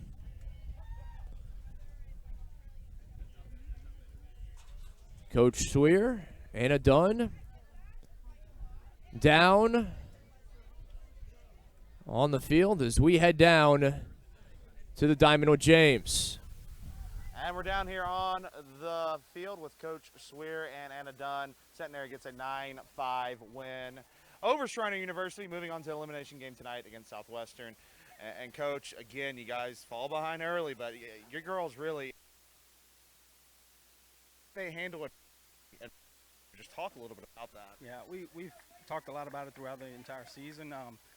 We've had some spots this season, again, that we've gone through some rough patches, and I think that was all learning and preparation for this situation. They've been extremely resilient the last couple of weeks, and I couldn't be more proud of our kids for how hard they play. I need you to tell me a little bit about Nicole Aldridge in the circle. That is her 3rd win in this SCAC championship. She has really just bared down and has worked so hard and has been able to come away and give you guys some wins. Talk about her performance. Yeah, Nicole's really been one of the staples of our pitching staff in the last 3 years. She wants the ball every single day, and sometimes it's hard for me not to give it to her every day. But she comes out there every day, and most of the time you know what you're going to get when she's in the circle, and we play with a lot of confidence behind her.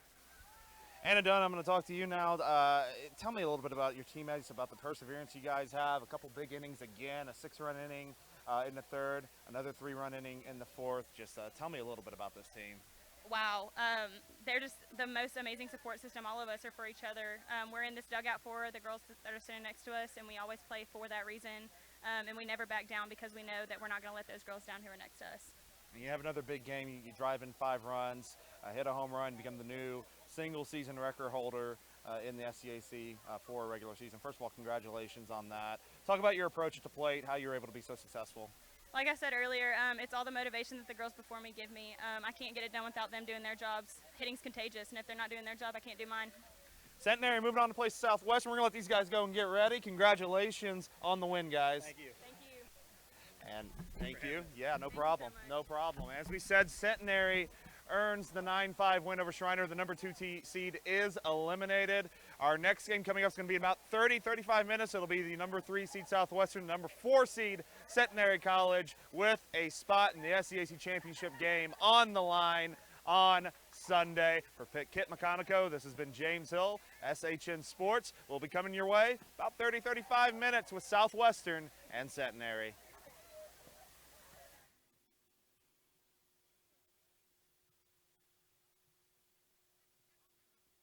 This broadcast is under the direction and is copywritten by the Shoning Hip Network. Any rebroadcast, retransmission, use of sound bites and interviews, and use of any other content, including audio or video, without the direct written consent and permission by the Shoning Hip Network is strictly prohibited and protected by federal and copyright laws. All rights are reserved by the Shoning Hip Network and SHNSports.com.